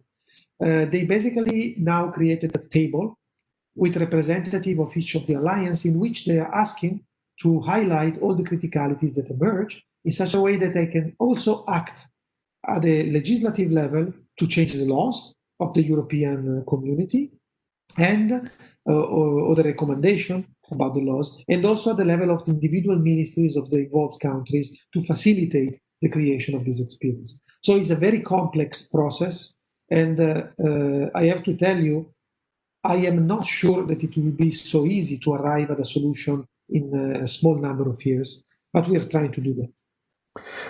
What is sure, Roberto, is that in the next 7 years Erasmus program, 21-27, one of the main objectives is to create the open European university space. Yes, for the students, in order for mobility. exactly. But here I think the project is more deep. Yeah, but I mean, that's a very good point that you made, because I forgot to say that this is funded within the Erasmus Plus initiative. Okay. This money is within the Erasmus Plus. Okay. So I think it was, no, it's not here. But basically, this is a very important. So this is the principle of Erasmus Plus. So we want to bring, as Europe, we want to bring the Erasmus Plus experience to some sort of super Erasmus Plus experience, if you know what I mean. Yeah. So something that does not need documents. It's basically encoded in the university statute that there is this kind of path that the student can choose, in which a student that goes to the University of Milan automatically finds in the portfolio of available courses and opportunities all the opportunities offered by the other universities. So the dream is to have 50% mobility of the students before 2023. No, a kind of generalization of what is called Erasmus Mundus joint master degrees. Yes, exactly. So basically, you generalize it. It's exactly as you said, because it's not at the level of a master of a degree, but it's at the level of the universities. So ideally, a student who pays the university, that's another problem. Some universities are free. Some other universities are paid universities, and this is another difficulty that we are finding. But let's say a student who is enrolled at the University of Milan is basically automatically a student also at the other 5 universities. There should be no difference. That's the idea. It's a challenge. Sure. But in this challenge, if you read the mission statement of the Alliance, you see that one of the keywords is research-based education. And for instance, we're working toward the development of a research-based learning course that is developed by our colleagues at the University of Heidelberg. And the course is planned to be available in the next month or so. And the idea is that this course will then be available to all the universities of the consortium, such a way that all the professors who want to get a feeling of what research-based learning and teaching is, they actually don't need to do anything special. They go on their own website of the university, they enter the area where the course is available, they click, and they actually take advantage of the course. So this is what I mean by the fact that we are privileged. We have the privilege of being involved in the LERU and in the 40 Plus Alliance, which force us to think about what we are doing as a teachers in several respects. Now,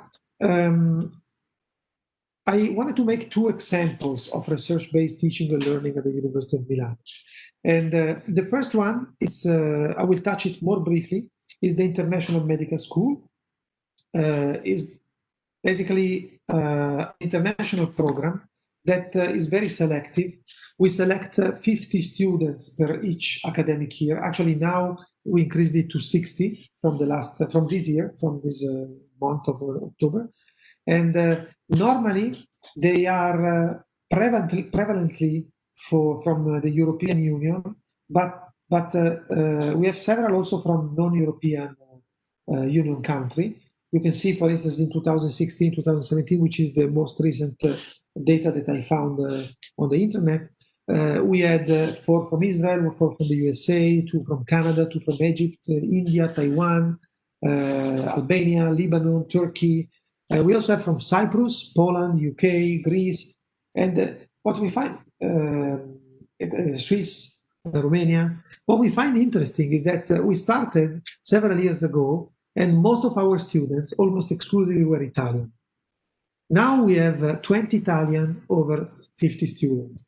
So it means that we managed to create a product that is attractive also for non-European, for non-Italian students, which is kind of interesting because it means that we are doing something that is really international. Of course, the program is taught in English, and it's interesting because the word research is actually appearing very often in the declaratory description of the curriculum. And the objective of this path is not to train excellent clinicians only, but also excellent researchers.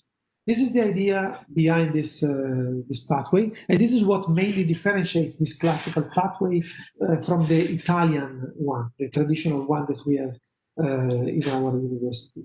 And the motto of this path is from bench to bedside, which means that basically what you developed in a laboratory bench should be translated as soon as possible to the bed of the patient. And vice versa, the needs that arise at the bedside of the patient should be brought as soon as possible to the bench in the lab to find a solution. I mean, I have to say that in this moment, this feels particularly relevant because being able to develop, for instance, a vaccine for the coronavirus, we all know how important that is and how this experience is also affecting our students. Let me just spend 30 seconds to tell you that in our medical school, now we have problems and opportunities with the COVID experience, because forget about online teaching and all these things. This is not what I meant. What I mean is that most of our hospitals in which our students spend time at the end, let's say in the final 4 years of the 6-year program, because in the first 2 years they mostly do preclinical teaching and learning. So they basically are changing a lot. So most of our hospitals now close the entire, let's say, sections because they have to equip for the COVID-19 emergency. And so this is a consequence also on the learning and teaching of our wannabe medical doctor students, because some of them, they are projected, catapulted, I would say, in emergency situations that were not available before. So in a way, this is a richness. But some others have their learning pathways completely changed because the professors that were supposed to teach them were, for instance, in March, April, and May, they had to be on the field dealing with the emergency. And so in this situation, the student was required to become more independent and to even more go in the direction of research-based teaching, active learning, and all these things. So this is something that we didn't consider initially, but what we found is that our students were actually performing better after the COVID experience. So the rate of success at the exam and the feeling that the professors had during oral examination of these students was that they were more prepared. So now this could be simply because they had more time and less distraction because we had a curfew and lockdown and blah, blah, blah. But this would also be a combination of this, which for sure is true, with the fact that they didn't have to spend most of their times in the classroom. They had more times to choose what to attend in video recorded lectures and what to study by their own. And so this is something that I want just to put on the table for the possible discussion. Now,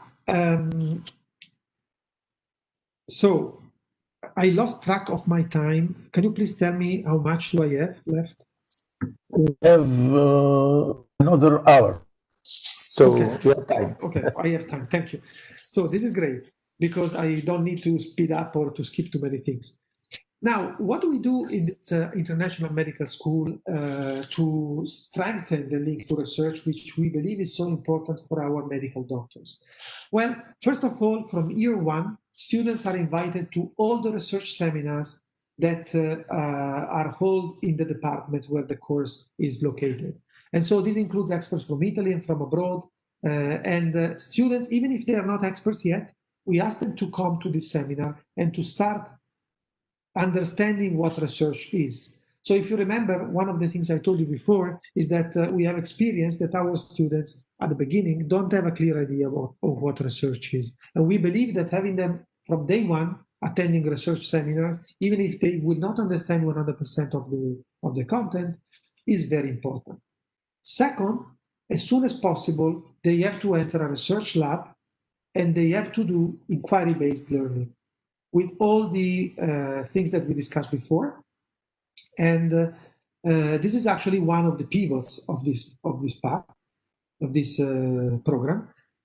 And last but not least, we link research to teaching with the use of educational technology tools. So the technology, we believe that the technology has to be at the service of the pedagogy, not the other way around. And I think this is something that is not so easy to transmit also within our university. We have people in relevant political position in the governance of our university who think that it's enough to buy a couple of computers for the students and tablets, and then we are doing innovation in teaching and learning. But innovation in teaching and learning is not technology. Technology can contribute to innovation, but innovation is mainly pedagogy, which is strengthened by the use of the right technology. So if you want, then we will spend a little bit of time on this. But yes, please. Please. So, and a very important point is that during summer, we ask our students who want to do it to take part to research in Italy or abroad, by taking advantage of a reinforced network of research laboratories who are involved in this project. Of course, not everyone can do that. So a selection is made to choose the individuals that, I mean, some of the things are of course for everyone, but for instance, if we have to choose who to send in a research lab, of course we ask them if they want to do it, and if they want to do it, we interview them and we ask them what is the motivation and blah, blah, blah. And then a committee chooses the one that potentially are more promising for this task. So the same selection is made also, so this was about the students. Now the same selection is made also, so if we talk about the faculty members, we try to bring into this program the potentially best teachers for this research-based perspective to the students. And when I say the best, it doesn't really necessarily mean the best researchers. It means the best teachers who can convey research-based content to our students. And this is another thing that I want to put in the table. On the table, I already did in the first part, but I also want to do it in this part. Some of our teachers use journal clubs, small group projects, debates, seminars, discussions, team-based learning, problem-based learning, all the tools that can enforce this research based or research-led or research tutor, because I want to stress once again that research-based is one particular use of research in teaching, but we don't restrict only to research-based. We also want to use the other quadrants of the Healy matrix that we discussed before. And the other thing is that all teachers, including me, for instance, naturally adapt to the spirit of the program. When I started teaching in this course, my research was basic physics with some application to biophysics. Now my research is basically biophysics and medical physics, and I still do a little bit of normal physics, which means that the teaching I do changed me. And this, I think, is also another point which I want to bring to your attention, that when the interaction between teaching and research is successful, you can even arrive to the level where your teachers change the research to be more impacting with the students. Now, the second example I want to make is this one.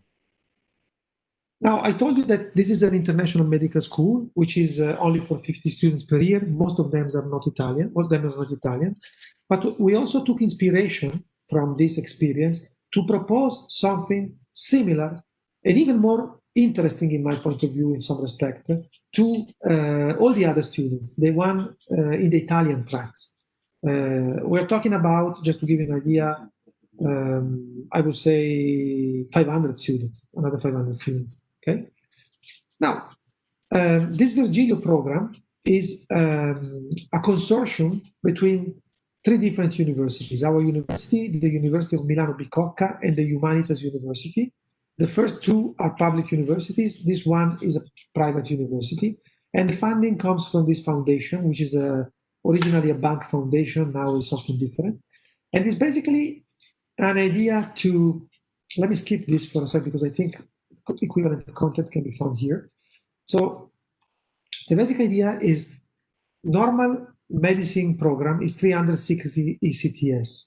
So we add to this 360 ECTS, other 60 ECTS, 20 for seminar and courses, plus 40 for laboratory experiences. And we oblige our students who want to do this part to take an experimental medicine thesis. What does it mean, an experimental medicine thesis? It means that they don't have to do a clinical only thesis, which is the normal thing for a medical student.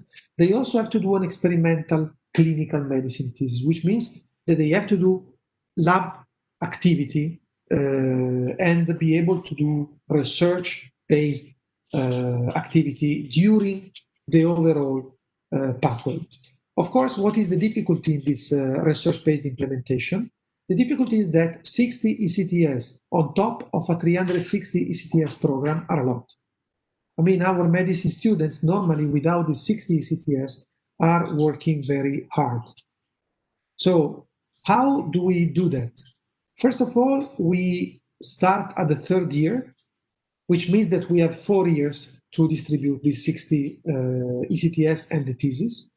And then basically we created a network of senior physician scientists and junior scientists who tutor and mentor the students during the whole process. The number of places is limited. Again, because this is an experiment in this case, so the idea is that this could become a larger and larger number once the project is finished and we know that it worked and we found a steady state solution for this experiment. But basically it's 10 students for each of the 3 universities per year. So it's 30 students. What do?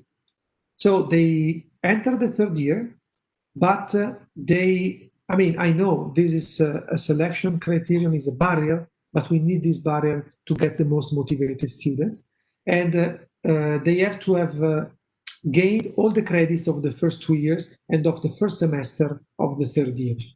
So basically they have to be in time, they have to be in line with expectations to graduate in time, and then they have to have an average mark of 27. So we want the most motivated students. I'm not saying that we want the best, we want the most motivated. So the ones that want to enter this program, this pathway, this experiment, and to do that, they know from the very beginning that they have to do these things, and they manage to do it in this way. Now, of course, this is a restriction, and we can discuss about how relevant and important this barrier can be. But this is the choice we made in the beginning.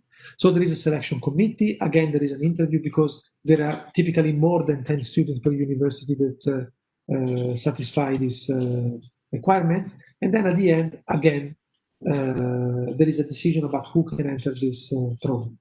This is divided into. There is a question? Yeah, it's clear that it is an excellence pathway. Just a question from Azil. I'm not sure if it is for this part or you can respond later. The question is, do you have an independent accreditation, academic evaluation center or agency that supervises the pathways and the quality mechanisms in Italian universities? I mean, I can answer you very, very compactly. So the answer is that we have a national accreditation agency, which is called ANVUR, which basically provides us with the indicators, the key performance indicators that we need to collect, and even the collection of these indicators is automatic from the ministry. So the ministry, at some point in the year, pushes a button and collects all these indicators from all the different universities, and so these are indicators at the level of the university, at the level of the departments for teaching and research, and also at the level of the different programs for teaching and for the teachers. So let's say for both the students and the teachers in the teaching pathway. At this stage, we don't have an independent entity that we use to say test us or evaluate us beyond the ministerial evaluation. And I know that this is a big difference because one of the Erasmus Plus projects that you mentioned at the beginning, which I am involved, which is the SQUELT project, is a project in which we are trying, we are 6 partners, we are trying to develop a set of key performance indicators that can be considered of interest for several universities in Europe and beyond. And in doing this project, I realized that the situation is completely different from university to university. Some of our colleagues, they have an independent third-party evaluation, which is completely independent from the ministerial one. And the criteria are chosen by themselves. They send to the ministry the key performance indicators that they believe are interesting for being evaluated. And then part of the evaluation of the ministry is also about how relevant these criteria are for describing this particular university. We don't have this freedom. And in our case, basically, we are, if I have to be honest, we are lazy. So what we do is to collect all the key performance indicators that the ministry wants, and that's it. And I think we have to do more than that, because in principle, this is a very passive attitude, in my view. We should have a more active attitude by collecting also other indicators that are not collected by the ministry, but would be useful to do some planning and analytics-based actioning for improving the programs. I don't know if I answered your question satisfactorily or not. Yes, thank you so much. Okay, so let me conclude very briefly on this example. I mean, I still have a couple of slides on this because I think that in making this case study, I also wanted to show you a practical implementation of research-based teaching. Yes, please. This is important. Yeah, because basically one of the things that I didn't comment too much before is that the 4 quadrants of the Healy matrix are actually not equally. So I go back in a second to those. So I'm talking about this. So research-based, research tutor, research-led, and research-oriented are not equally demanding. So I would argue that research-oriented, research-led, and research tutor can be easily organized in one single course. Then you can also organize it in a program and something more complex. But research-based, a real research-based path takes time. And it takes very often more than one semester and typically more than 1 year. So this is why showing you a concrete example of what we have done in that direction, I think is interesting, because you can see that we are doing research-based teaching here, but it's over 4 years. So, and this is in 2 stages. Stage 1 is beyond the selection, there is the courses and the labs. And the courses are courses that touch also the transfer skills that we talked about before. I mean, we are asking the students to learn about scientific writing, about reading scientific literature, about organizing and understanding the laws behind laboratory building and organization. So we want to send these people in the lab and being able to interact with the relevant persons to create a lab that is safety from the safety point of view and the rules point of view and the organization point of view is ready from day one. I mean, most of our colleagues, including myself, didn't receive any teaching on these aspects. I mean, nobody told me how to write a scientific paper. Nobody told me how to read a scientific paper. Nobody explained me how to organize a lab. So these are things that I learned from discussing with other people. So the idea here is to provide all these transfer skills that were also very nicely mentioned and illustrated by the representative of your ministry before in your reform, because, I mean, these transfer skills are very important. Then, of course, they have also to learn technical skills. In this particular case, because it's a medical doctor program, they have to learn how to culture cells, how to do molecular biology, how to measure cells with cytometry and microscopy, how to analyze statistical data to be able to publish things that are nice, but at the same time, is not only analyze the data, is also how to conduct an ethically relevant research. I mean, this is done in 2 years. And this is on top of the courses that the students already follow in these 2 years. So, as you can imagine, it's very intensive. Students have to work in summer and typically over summer breaks, while the other students have a 3 months summer break in which they also do some exams. These students have to do exams and also these additional courses. So you really need to be very motivated to do that. And in the second stage, still courses, laboratories, but on top of this, there is also the thesis. And you see that there are things that we also saw in the left part, in the stage 1, ethics of research is continued, English for academic purposes is continued, but there are also new things. Like, for instance, once you get close to the end, you have to be able to design a clinical research project. And at the beginning, in the first part, if you notice, you had to be able to design a preclinical research project.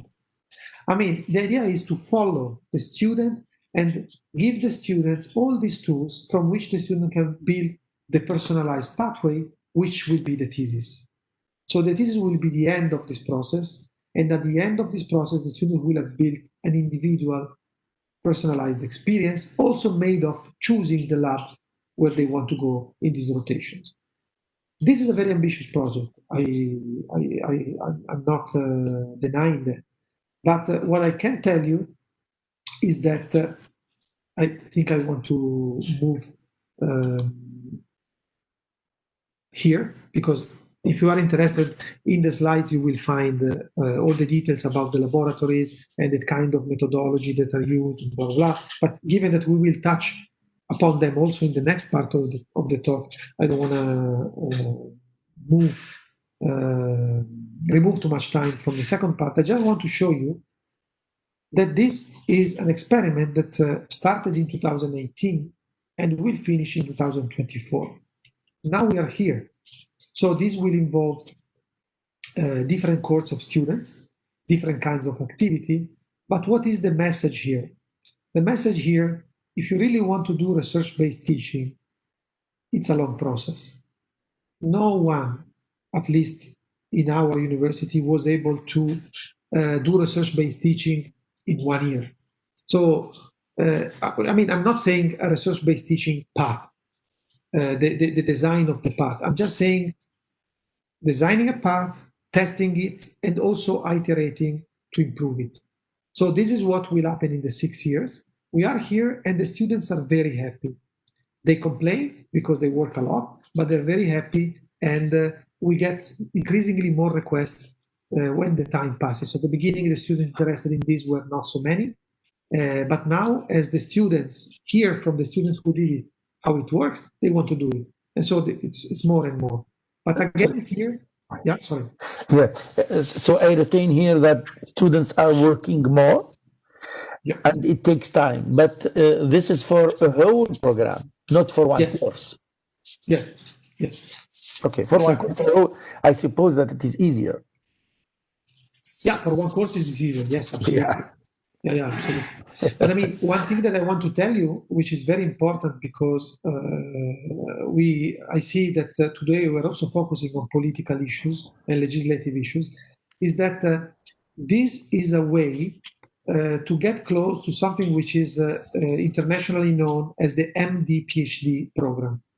In some countries, a medical doctor that studies 6 years and then has the specialization school, which is other 3 years, it normally has a very long teaching and learning pathway before entering, before finishing the studies.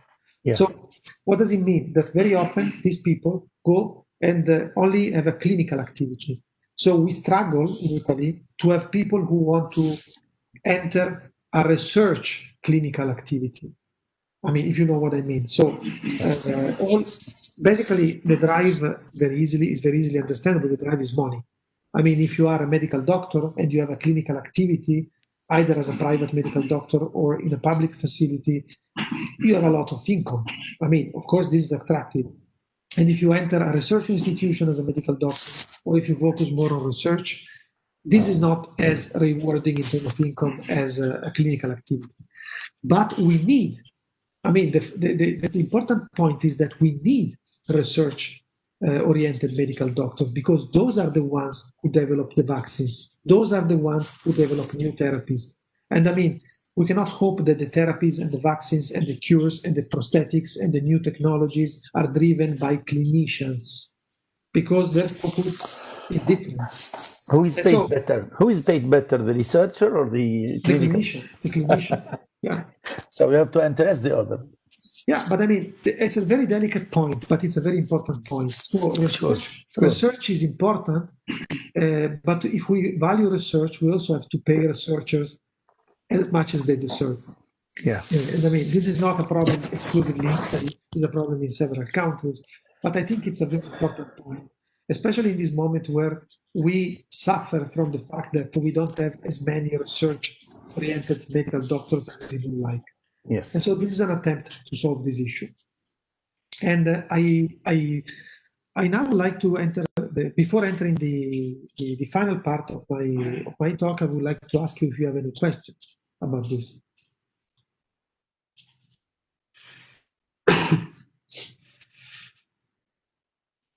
Okay, so I don't see any urgent question. So in the last part, No question. Yeah, please. The challenges now and solutions. so I organized this in a way which is more a collection of ideas than a list of challenges and solutions. But I want to start with the document I sent you, shared with you before the event, which is this document, this position paper by the Lehigh University, because here we find guidelines. And I think these are excellent guidelines for starting the discussion. So in this document, the first suggested strategy, the suggested step, is to develop strategies that enhance the synergy between research and student education. And I mean, when the keyword here is a strategy. So a strategy within a university is normally something that involves the governance of the university. So we cannot hope, as I anticipated also before, that single individual professors or directors of programs change the synergy between research and student if this is not widely accepted within the university. And I would argue, even at the political level, because most of the obstacles that we have are also coming from the political level. I mean, the law is the law, but sometimes the law is 40 years old, and the landscape changed, and the needs that we need to face are different. And for instance, I mentioned this before by answering one of your questions. We are sometimes in the funny situation in which public universities have to respect laws that are more restrictive than the laws that the private universities have to respect. So private universities have more freedom to experiment and to get the best students. And the public universities are limited in their capability of experimenting because they have to let's say, follow more restrictive laws. The second recommendation is to work with the students and other stakeholders. So the best way to create something that is good for the students is to ask them to do it with you. This may seem a very simple and naive suggestion, but I'm pretty sure that in my university, it is not very common that students are involved in the redesign of programs and courses. So when we did these workshops with the students and with the professors, and we asked them to redesign from their own perspective the same course, it was a very interesting experience. And I have to tell you, we should do that more often.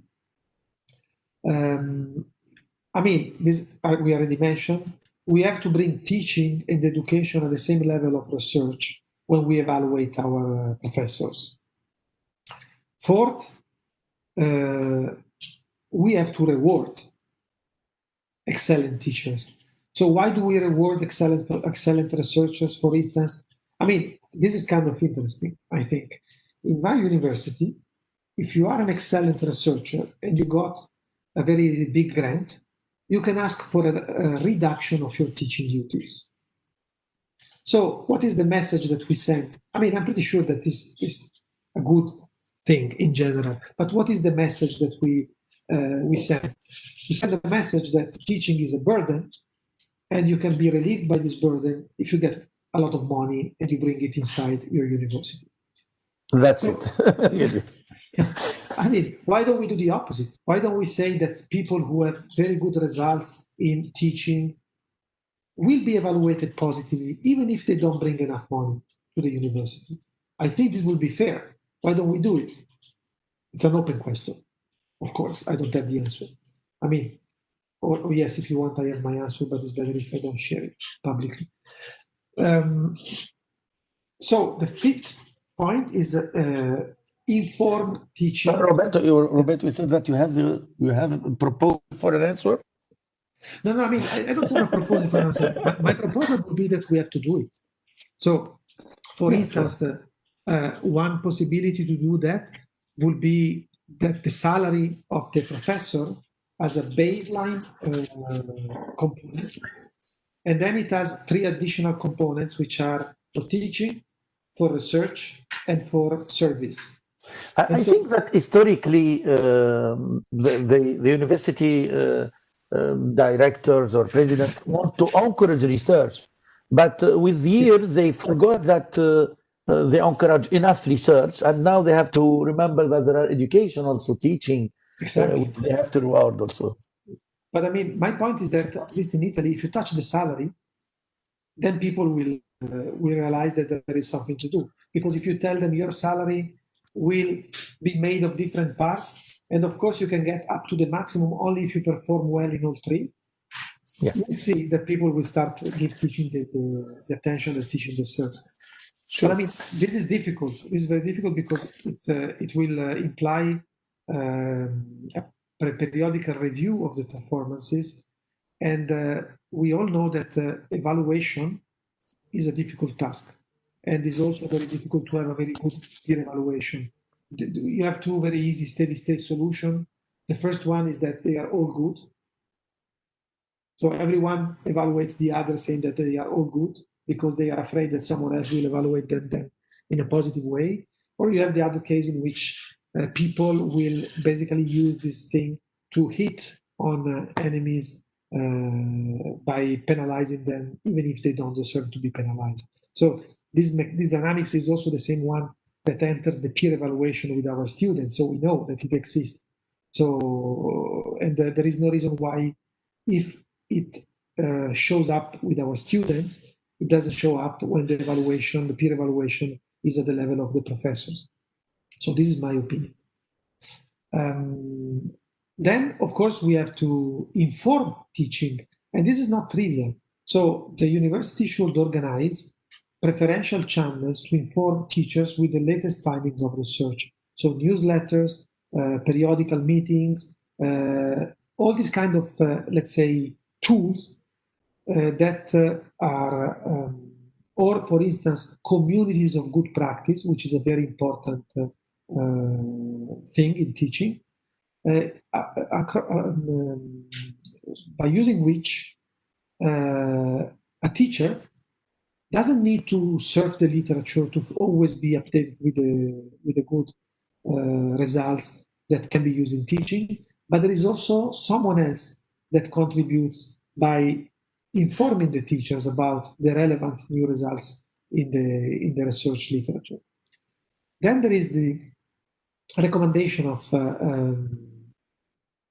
this is also something that we mentioned before, to recognize that when we want to do research-based teaching, we're not only interested in forming good scientists, but we're also trying to create a better citizen. So any citizen should be familiar with some of the skills that you acquire with research-based teaching. And then the 2 last points are to encourage collaboration and dialogue between the students and the professors, so that the idea is that we progress toward a better quality rather than remaining at the same quality, and enhancing the student experience rather than not caring about the student experience. And the last point is to convince our students that when they get out of our universities, we expect them to be the future leaders in our community. And this is something that I don't know if in Tunisia very frequently. In Italy, it doesn't happen so frequently. So our students, when they get out of the universities, they feel lost. I mean, most of them feel lost. They don't know, they don't feel that they have to be the leaders of our society. And this is something that we have to change. Now, sure, the same thing. Okay, we are very similar in several respects. We So- have a similar history also. Yeah, exactly. And we are both Mediterranean countries. I guess this counts a lot. So how do you want to try to design or implement research-based teaching? I mean, of course, every book you read, it has very different, I mean, not very different, but slightly different proposals. But I would say that the important steps are, if you also take into account the deadlines, the guidelines that we just read before, and all the things that we mentioned in this morning, first thing is informing teachers. Many teachers don't even know that research-based teaching exists. So what you are doing now is exactly this. So you inform them and you also somehow form them. So you show them some possible implementations. And of course, this is the first step. This formation and information should be an ongoing process. Teachers should also take part to workshops and firsthand experiencing what research-based teaching is in the teaching context. And then, of course, very important, you have to support them. Someone has to be there to support professors, because there is nothing worse than asking someone to do something new and then this person is alone. I mean, if you are alone and you are requested to do something that you never did, either you are very strong and very motivated, or at the first difficulty, you will give up. So this is a general, it's true for our students, it's true also for us. Pardon me. So last but not least, this is an iteration. And so you have to monitor what happens. So you do it once, you monitor what happens, you ask the students how it was, you ask the professor how it was, and then you iterate by trying to improve. But you see, there is a hole here, because I, let's say, purposely kept this for last, but just because it's the most important thing, you have to design and implement. I mean, there is nothing new here. When you try to do innovation in teaching, you need to sit down and devote the proper time to the design of the innovative teaching pathway. You need to devote the proper time to implement it. So there is no way. So, for instance, I did this mistake by myself more than once, I would say. So the ambition was to take, for instance, I had a course, 6 ECTS, very long course, and I decided to teach this course entirely in a flipped classroom modality, which means that the students were asked to read some material before, and I was basing my lecture on the fact that the students were already familiar with the reading assignments. I mean, this was the biggest mistake I could do, because changing too much in one single time is the first recipe, is the first ingredient in the recipe for failure. And so I learned that the hard way, because my students were actually strongly demotivated, because I basically didn't time this in the proper way. I was asking them to study chapters that sometimes were feasible, some other times the time that they had available for this task was too little. And when we entered the room, some of them didn't study the classroom, some of them didn't study the chapters. And so my lecture was a failure, because the prerequisite that was that they studied these chapters and they could understand me because they had the prerequisite was not there. So in a way, I write here is planning and implementation is like playing a Sudoku, but I would also say it's like playing a multi-step Sudoku. So you draft your redesign, you leave it there, and then you come back at a later time, you think about it. And so there is nothing worse than redesigning a course in a hurry. So my guess is that if you want to redesign a course, according to my experience and also the literature, 1 year in advance may be a good timing. So 6 months in advance, still you can do it. If you try to do it 3 months in advance and you want to do a research-based teaching experience, unless you are very good, which might be the case. But if you are a normal person, it's not going to be easily a success. Now, of course, this is about changing at least a single course. But as we mentioned before, you can also introduce research-based in a single lecture. Of course, it will be just smelling research-based, because as we said before, research-based to be fully implemented cannot be done in a single lecture, but you can actually just plant a seed and then come back to that at a later stage in the same course or in another course, or give it as an exam task after the lectures, the research-based pathway. So there are several ways of using also the single lecture level. Of course, the most interesting, yeah. Sorry, Roberto, you said you can use it as an exam. Yes, for instance, during the assessment, you can use some sort of research-based test. Now, of course, not an exam in which you sit and in 2 hours you have to do a test. But for instance, you tell your student when the course is finished, they have 3 months to produce, I don't know, a small research paper about a topic. Okay. So this is what I was referring to.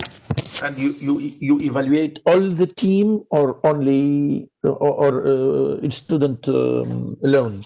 I mean, this is up to you. If you want to encourage also communication and group interaction skills, you may want to do it at the level of the team. And maybe, for instance, in that case, you can have the paper written by the team, but then you can ask each individual student to prepare a presentation in which you evaluate the way that the single student presents the results of the paper to the audience, which is you. Or also, for instance, how these individual students answer the questions asked by you and the other students that I suggest you, for instance, to invite to this exam as if it were a conference in which everyone can ask a question. Or you may want also each student to write a different paper. I think, in my view, it would be better the first solution, because normally, especially in the sciences, when you write a paper, it's a collaborative paper, you have to learn labor division. And labor division is not easy to learn. For instance, who does what, keeping time and promising that you do something within the deadline, and all these kind of things. So I would go for the first solution, but of course you can also do the second one, everything individual. So, okay.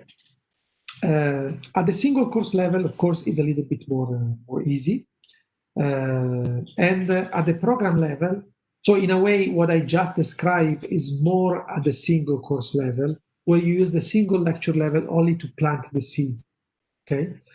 At the program level is probably more meaningful, and the example of the MD PhD curriculum I showed you before is a relevant one. Now, if you compare a traditional lecture with a research-based lecture, you see that while in a traditional lecture the content is fixed, this is just an example, right? It's not the only way you can do that. In a research-based lecture, the teacher may suggest the topic and the students choose the real problem in the area.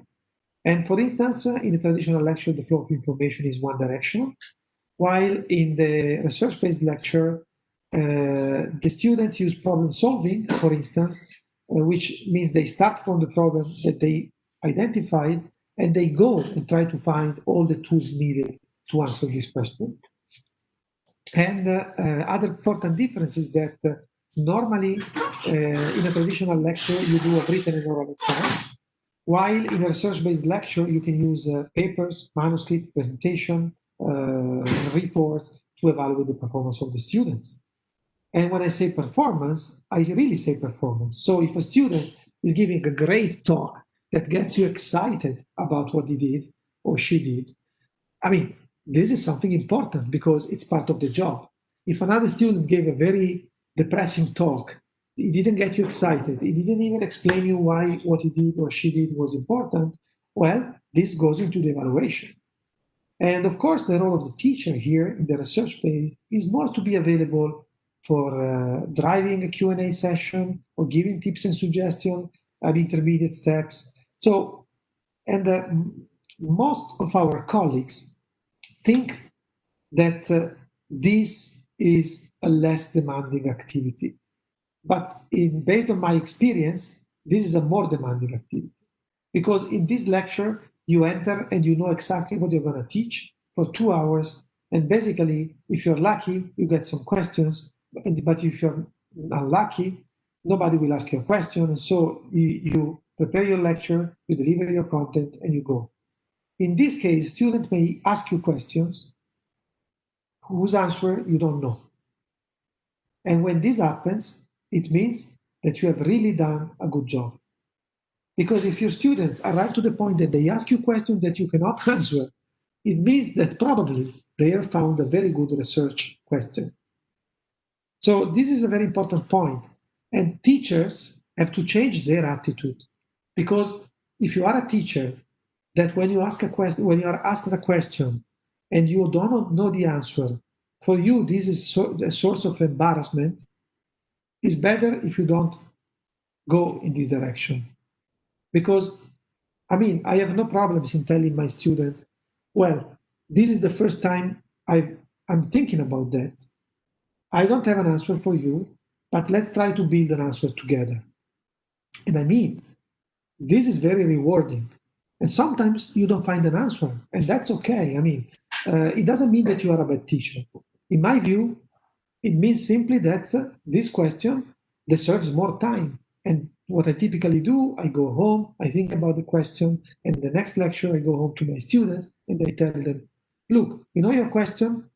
This is the answer I found. Did you think about it? Did you find any other answer? And there is a nice discussion, a debate, and we can actually discuss all together. This is doing science. This is doing research. Okay.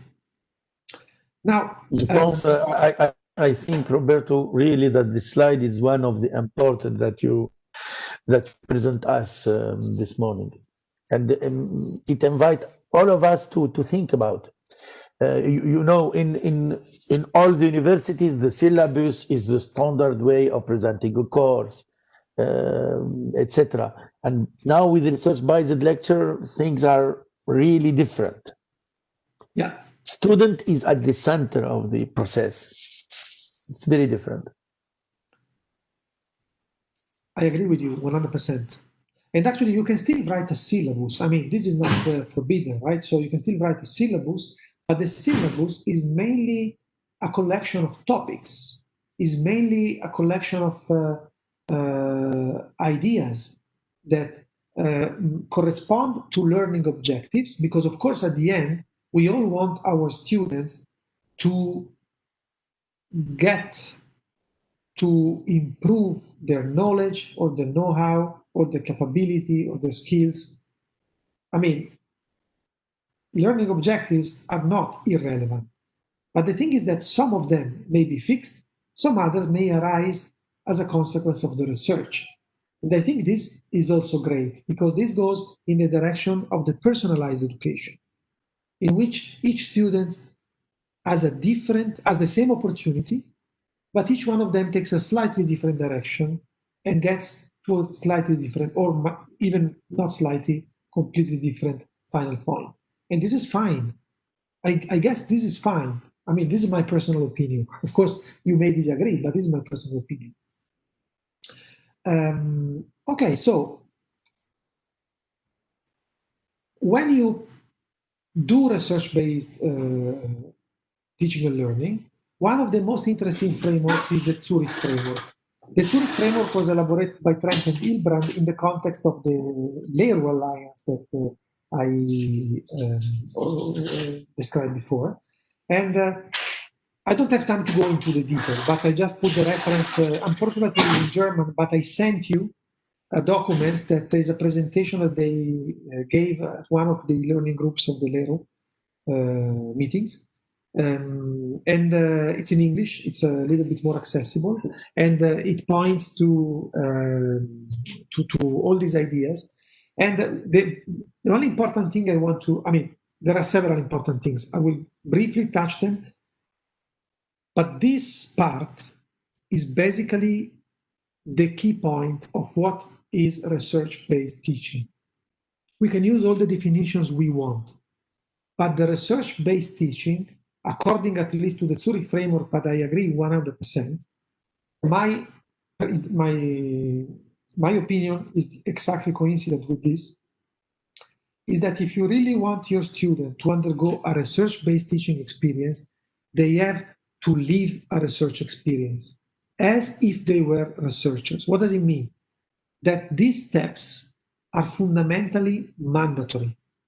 The student has to find a question, review the literature, define the problem that is still open after the question has been followed by the review of the literature, design a research plan, methodology, and time schedule, do the research, analyze the data, interpret the data, and present the results to the peers and possibly publish them, either in a private form within the boundaries of a course or of a program, or in a real paper. This can be a poster, a presentation. You see, all these things are examples of activities that correlate with this part. But as you can see, I could spend half an hour only on this slide, but I won't. As you can see here, a lecture can be used in different steps. A seminar can be used in different steps. The teaching methodology is not important, can be decided by the professor together with the students, or by the student together with the professor, according to your need. But what is important is that these steps are all there. They do not necessarily have to be there in this particular order. They can also be there in different order, but this is the key of research-based teaching experience. The research cycle has to be there. The rest has to be designed around the research cycle. If you want, this is one of the pivots of the Zurich framework, and I agree 100% with that. So I have 8 minutes, am I correct?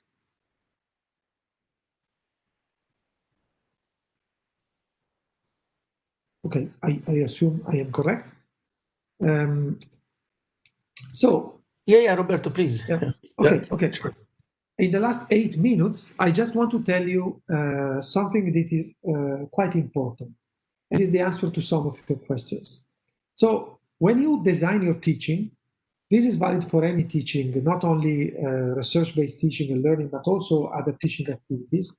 One of the most accepted frameworks that you find is due to John Biggs, and you can find a very good description of it in the book that he edited with Catherine Tang.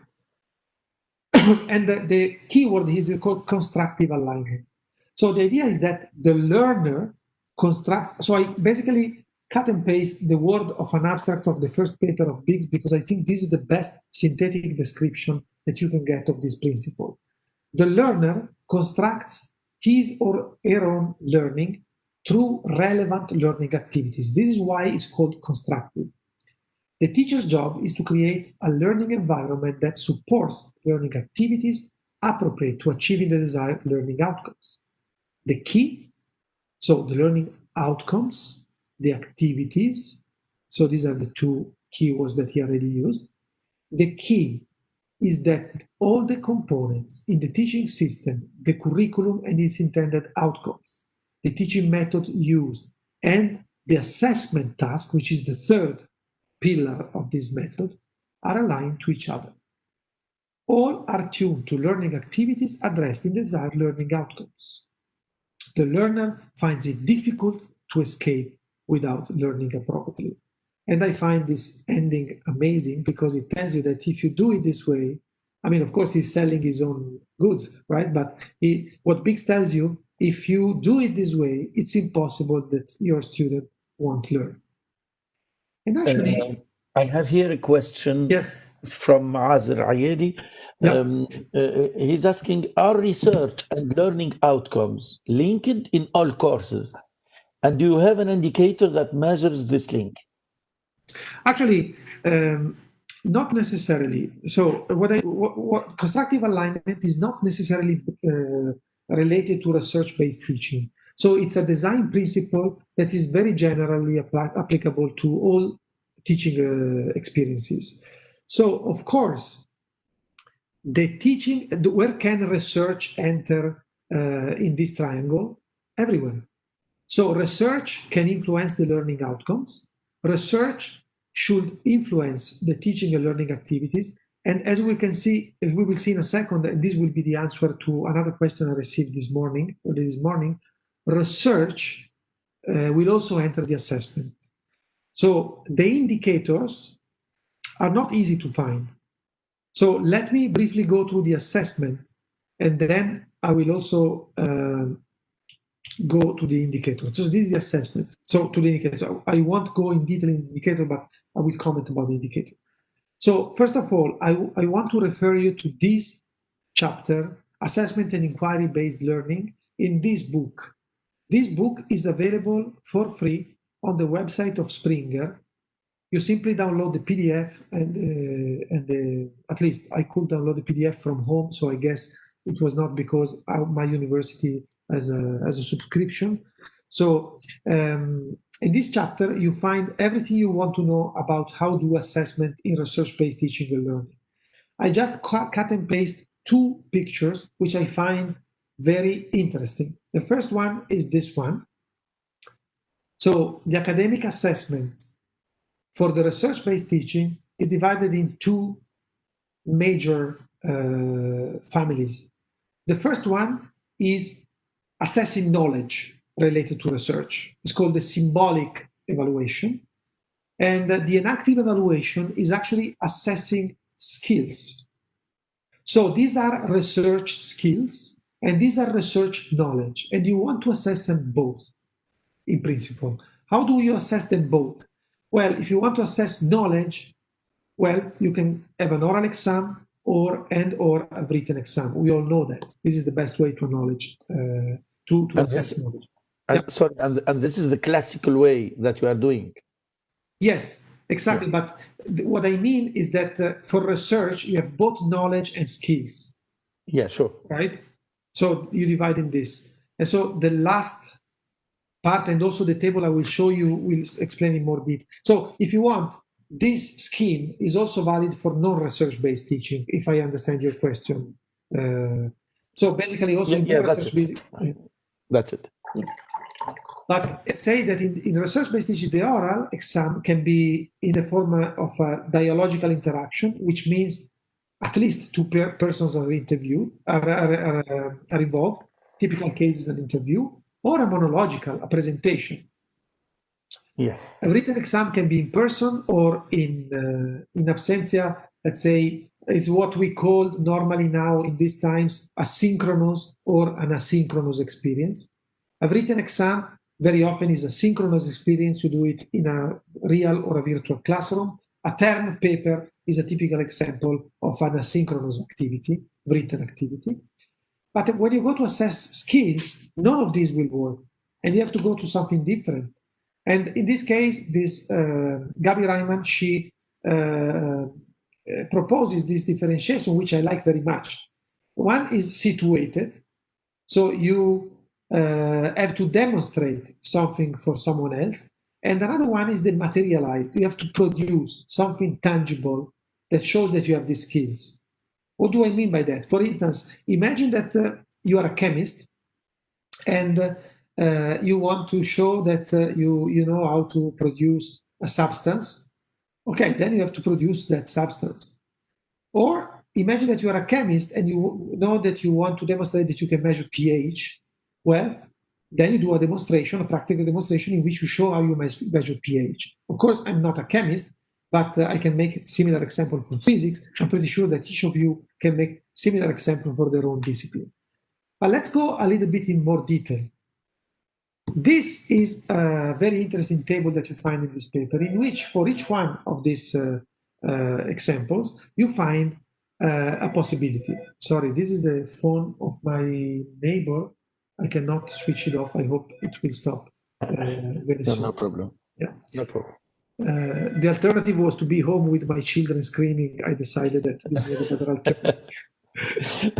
So for the interview, you see, you have a lot of opportunities. I mean, this is just a proposal, right? See, this is not the end of the discussion. This is just what Gabi Reimann suggested in this paper. But if you look at the interview, that I remind you was the dialogical interaction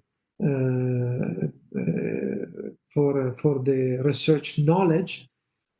So these 4 were for the knowledge, and these 2 were for the skills. You see, you have a lot of possibilities: conversation in a video conference, group conversation, case study discussion. In a presentation, you can lecture, you can record, you can have a doc presentation in a team, you have a group presentation of a group project, you have an individual presentation of a paper. In a written exam, we all know you have a lot of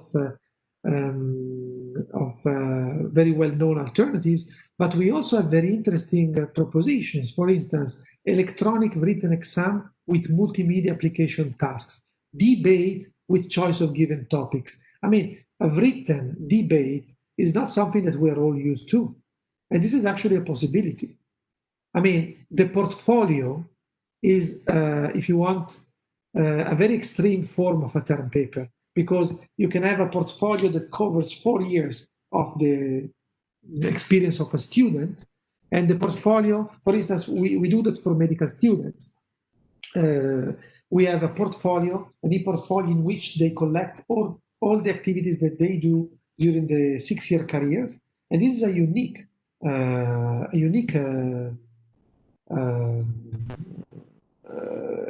let's say, piece of information that you cannot get from the individual exams. It's just something that is reflects the personalized experience of each student. Now, of course, I don't want to spend much time on this because you can read it by yourself, but I just wanted to give you the idea. So I'm running out of time, so I just want to briefly go to the end of this thing by telling you that,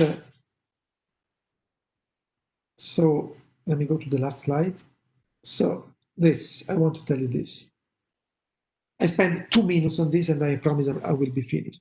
So not only Italian universities are basically not incentivizing research, teaching enough. They also are obliged by law to select professors among people who are successful in research. So what do I mean by that? So if you want to become a university professor in Italy, you have to get an habilitation. And this habilitation is like a sort of license to teach. Very interestingly, this license to teach has nothing to do with teaching. So to go through this habilitation, you have to show that you publish a lot of high impact papers. Now, of course, nobody prevents the single universities then at the level of the competition when they open a position to incentivize good teaching. But the bottom line is that they don't do it. So I think this is another example of where politics can enter and improve things. Because if they kind of include teaching in the evaluation to get the habilitation, then people will be retroactively work more to become better teachers. Then we can discuss a lot about how to evaluate teaching, if through the student rank ratings or through other means. This is an open discussion. We probably will need another event only for this. But I just want to, let's say, put also this last coin on the table, which is if we really want to have better teacher, this starts from the Ministry of Education and goes down all the way to the individual teachers. Of course, we can start and exert some pressure on the institution, and the institution can exert some pressure on the ministry, but it's a common effort and we have to do it all together. So I want to conclude with 2 quotes that are in support of this message.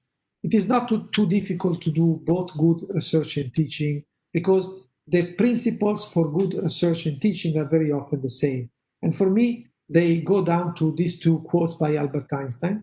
The first one is that if you cannot explain something to your student or to your colleagues simply enough, it means that you didn't understand it well enough. And the second one is that at some point you have to stop. Everything should be made as simple as possible, but not simpler. Because if you make it simpler, it means that you made it wrong. With this, I thank you for your attention and for spending this morning with me. And I was very happy to be here with you, and happy to answer your questions, if any. Thank you so much, Roberto. I have a question from Salwa. She's asking, has the university adopted specific measures in its implementation of research-based training No, to ensure inclusive and equitable quality education to those who have special needs, or for those coming from disadvantaged background? so if I remember correctly, we do not have an indicator for these two things. But in the Erasmus project that I'm currently participating in with this Squad project, we also included indicators about this because we feel that they are very important issues. So on the other hand, we don't have indicators, but we have policies in practice for students who come, for instance, for low-income students.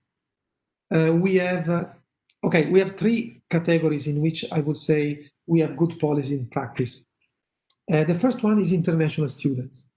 So given that we have a ministerial indicator for how many international students we have, we want to incentivize our international students. And to this aim, our university decided that they can access our courses by paying less than what our students pay. Of course, our students were not so happy, but this is the policy that was adopted by our university. And in particular, international students, for instance, for the PhD school, they get some extra money for mobility allowance.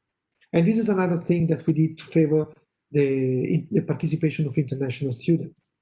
So for disabled students, we have a special committee, and whenever a disabled student or a student with some difficulty in learning in the learning process, they can get additional time, additional resources, and this is very much incentivized. And all the teachers do that, even if there is no indicator that incentivize this behavior. And the third category I forgot. I wanted to say three things. So I said international students, disabled students, and what was in the question again? Because it was related to the question. Yeah, I think special needs students. Yes, I mentioned those. I mean, handicap, all our rooms. I mean, now of course is a bit of a problem because we are online, and in this way it's easier for those with special needs because they are very often from their own. But in our classrooms, we always have special places where to put a wheelchair, for instance. We also allow access to tutors that are allowed to enter with the student because, for instance, the student requires an extra support for attending the lectures. So the sensitivity with respect to these issues is very high. I'm not saying that we are perfect, we're far from perfect, but I would say in the last 5 years or so, this thing is actually one very important issue for our university, and the rector nominated a person that is exclusively devoted to improve all these aspects of equal access opportunities, and also, which is very important, equal access also in terms of gender and other parameters. This is not only at the level of the students, also in committees, for instance. And I think that the question of Selwa is more about what is specific for research-based teaching and learning. And I think that it is easier for these kind of persons to have access compared to classical way of education. I think RBT didn't give more constraints for them. No, didn't give. And actually, I have to tell you, at this stage, research-based teaching at our university has not yet been institutionalized. So the examples I made are basically the result of the effort of individual courses, individual programs, sorry, not courses. Like, for instance, the IMS, International Medical School, or the other project, the Virgilio project I mentioned. And this is a group of professors that decided that they wanted to do it, and they did it with all the difficulties, with all the problems. And I mean, and what I found very interesting is that this triggered an internal discussion about how to change things that are hindering the implementation of research-based education at our university. But still, research-based teaching and learning is not, institutionally speaking, let's say, I wouldn't say accepted, because it is accepted, but favored. So this is the reason why there are no parameters also for this. Even though I think that these parameters are important, will be important.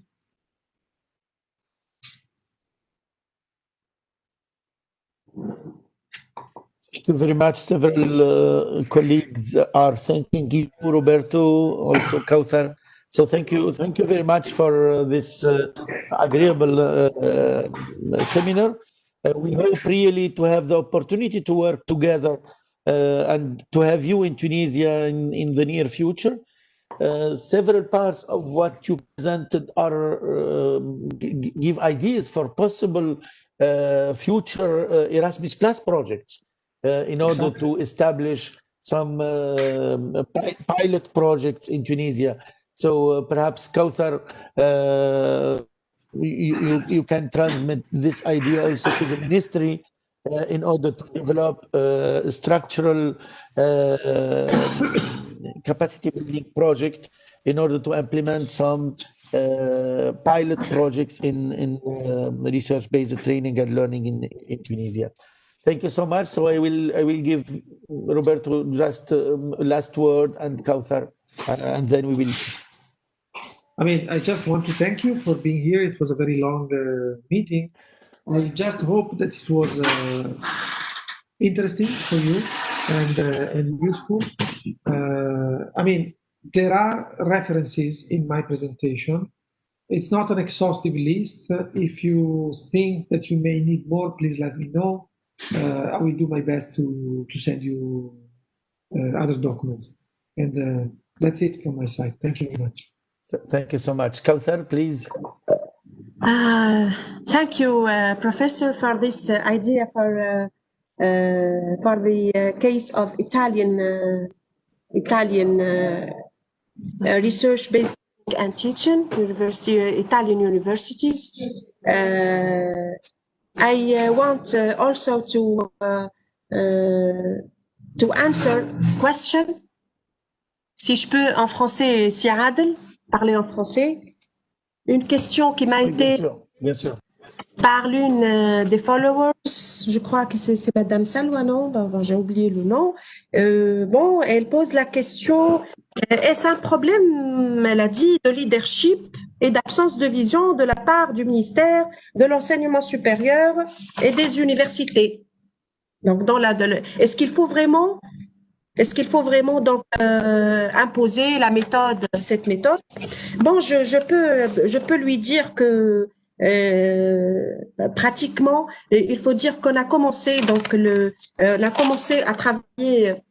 Le ministère de l'enseignement supérieur a commencé à travailler sur la réforme, la révision de tout le système à travers des ateliers, donc l'organisation des commissions, donc des thématiques, qui nous a pris donc des mois. On a travaillé sur ça pendant des mois. On a choisi donc de rectifier tout le système. Autrement dit, donc réviser les programmes, réviser les textes et aussi donc espérons bien qu'on va aussi réviser les méthodes d'enseignement. On a commencé concrètement donc la réforme à partir, vous savez, donc tout le monde le sait, à partir de l'année, donc l'année universitaire 2019-2020, le fait donc de commencer avec la nouvelle licence. Et on est en train donc de poursuivre tous les efforts et toute cette réforme. Certainement qu'on va peut-être bien après cette année, on va aussi évaluer donc la première année de démarrage de cette réforme. Tout en répondant donc à cette dame, à la question de cette dame, je peux dire qu'on peut, le ministère de l'enseignement supérieur ne peut pas donc rentrer dans une logique d'imposition, mais plutôt on est en train de travailler sur une autre méthode qui est le marketing plutôt. On est en train de travailler sur le marketing de cette réforme, le fait de convaincre donc les gens, convaincre tous les partenaires de l'enseignement supérieur et les enseignants, les étudiants. Voilà donc nos efforts donc poursuivront toujours dans ce chemin. Une autre recommandation donc qui vient de une autre recommandation dans ce cadre, offrir un accès facile à des formations, des conférences relatives à la pédagogie. Donc, certainement, je crois que tous les enseignants vont bénéficier de, si on va donc procéder pour une réingénierie pédagogique et une formation des formateurs, tous les enseignants vont bénéficier de cette formation, mais reste à déterminer quels sont les critères de parce qu'on peut pas, et là, donc, je l'ai mis dans le cadre des enjeux, on peut pas tout à la fois donc faire une formation qui va qui va s'orienter vers tous les enseignants. Certainement, on va procéder à travers donc des critères de sélection. Ok. Yatik Sahha, Kauthar. Alors, à la fin, je tiens à remercier tous les collègues qui ont participé à ce séminaire, qui ont alimenté donc les débats par leurs questions. Un grand merci et à bientôt. À bientôt. Slama, Merci portez-vous bien. beaucoup. Merci. À bientôt. Bye bye Roberto. À bientôt. Au revoir. Au revoir.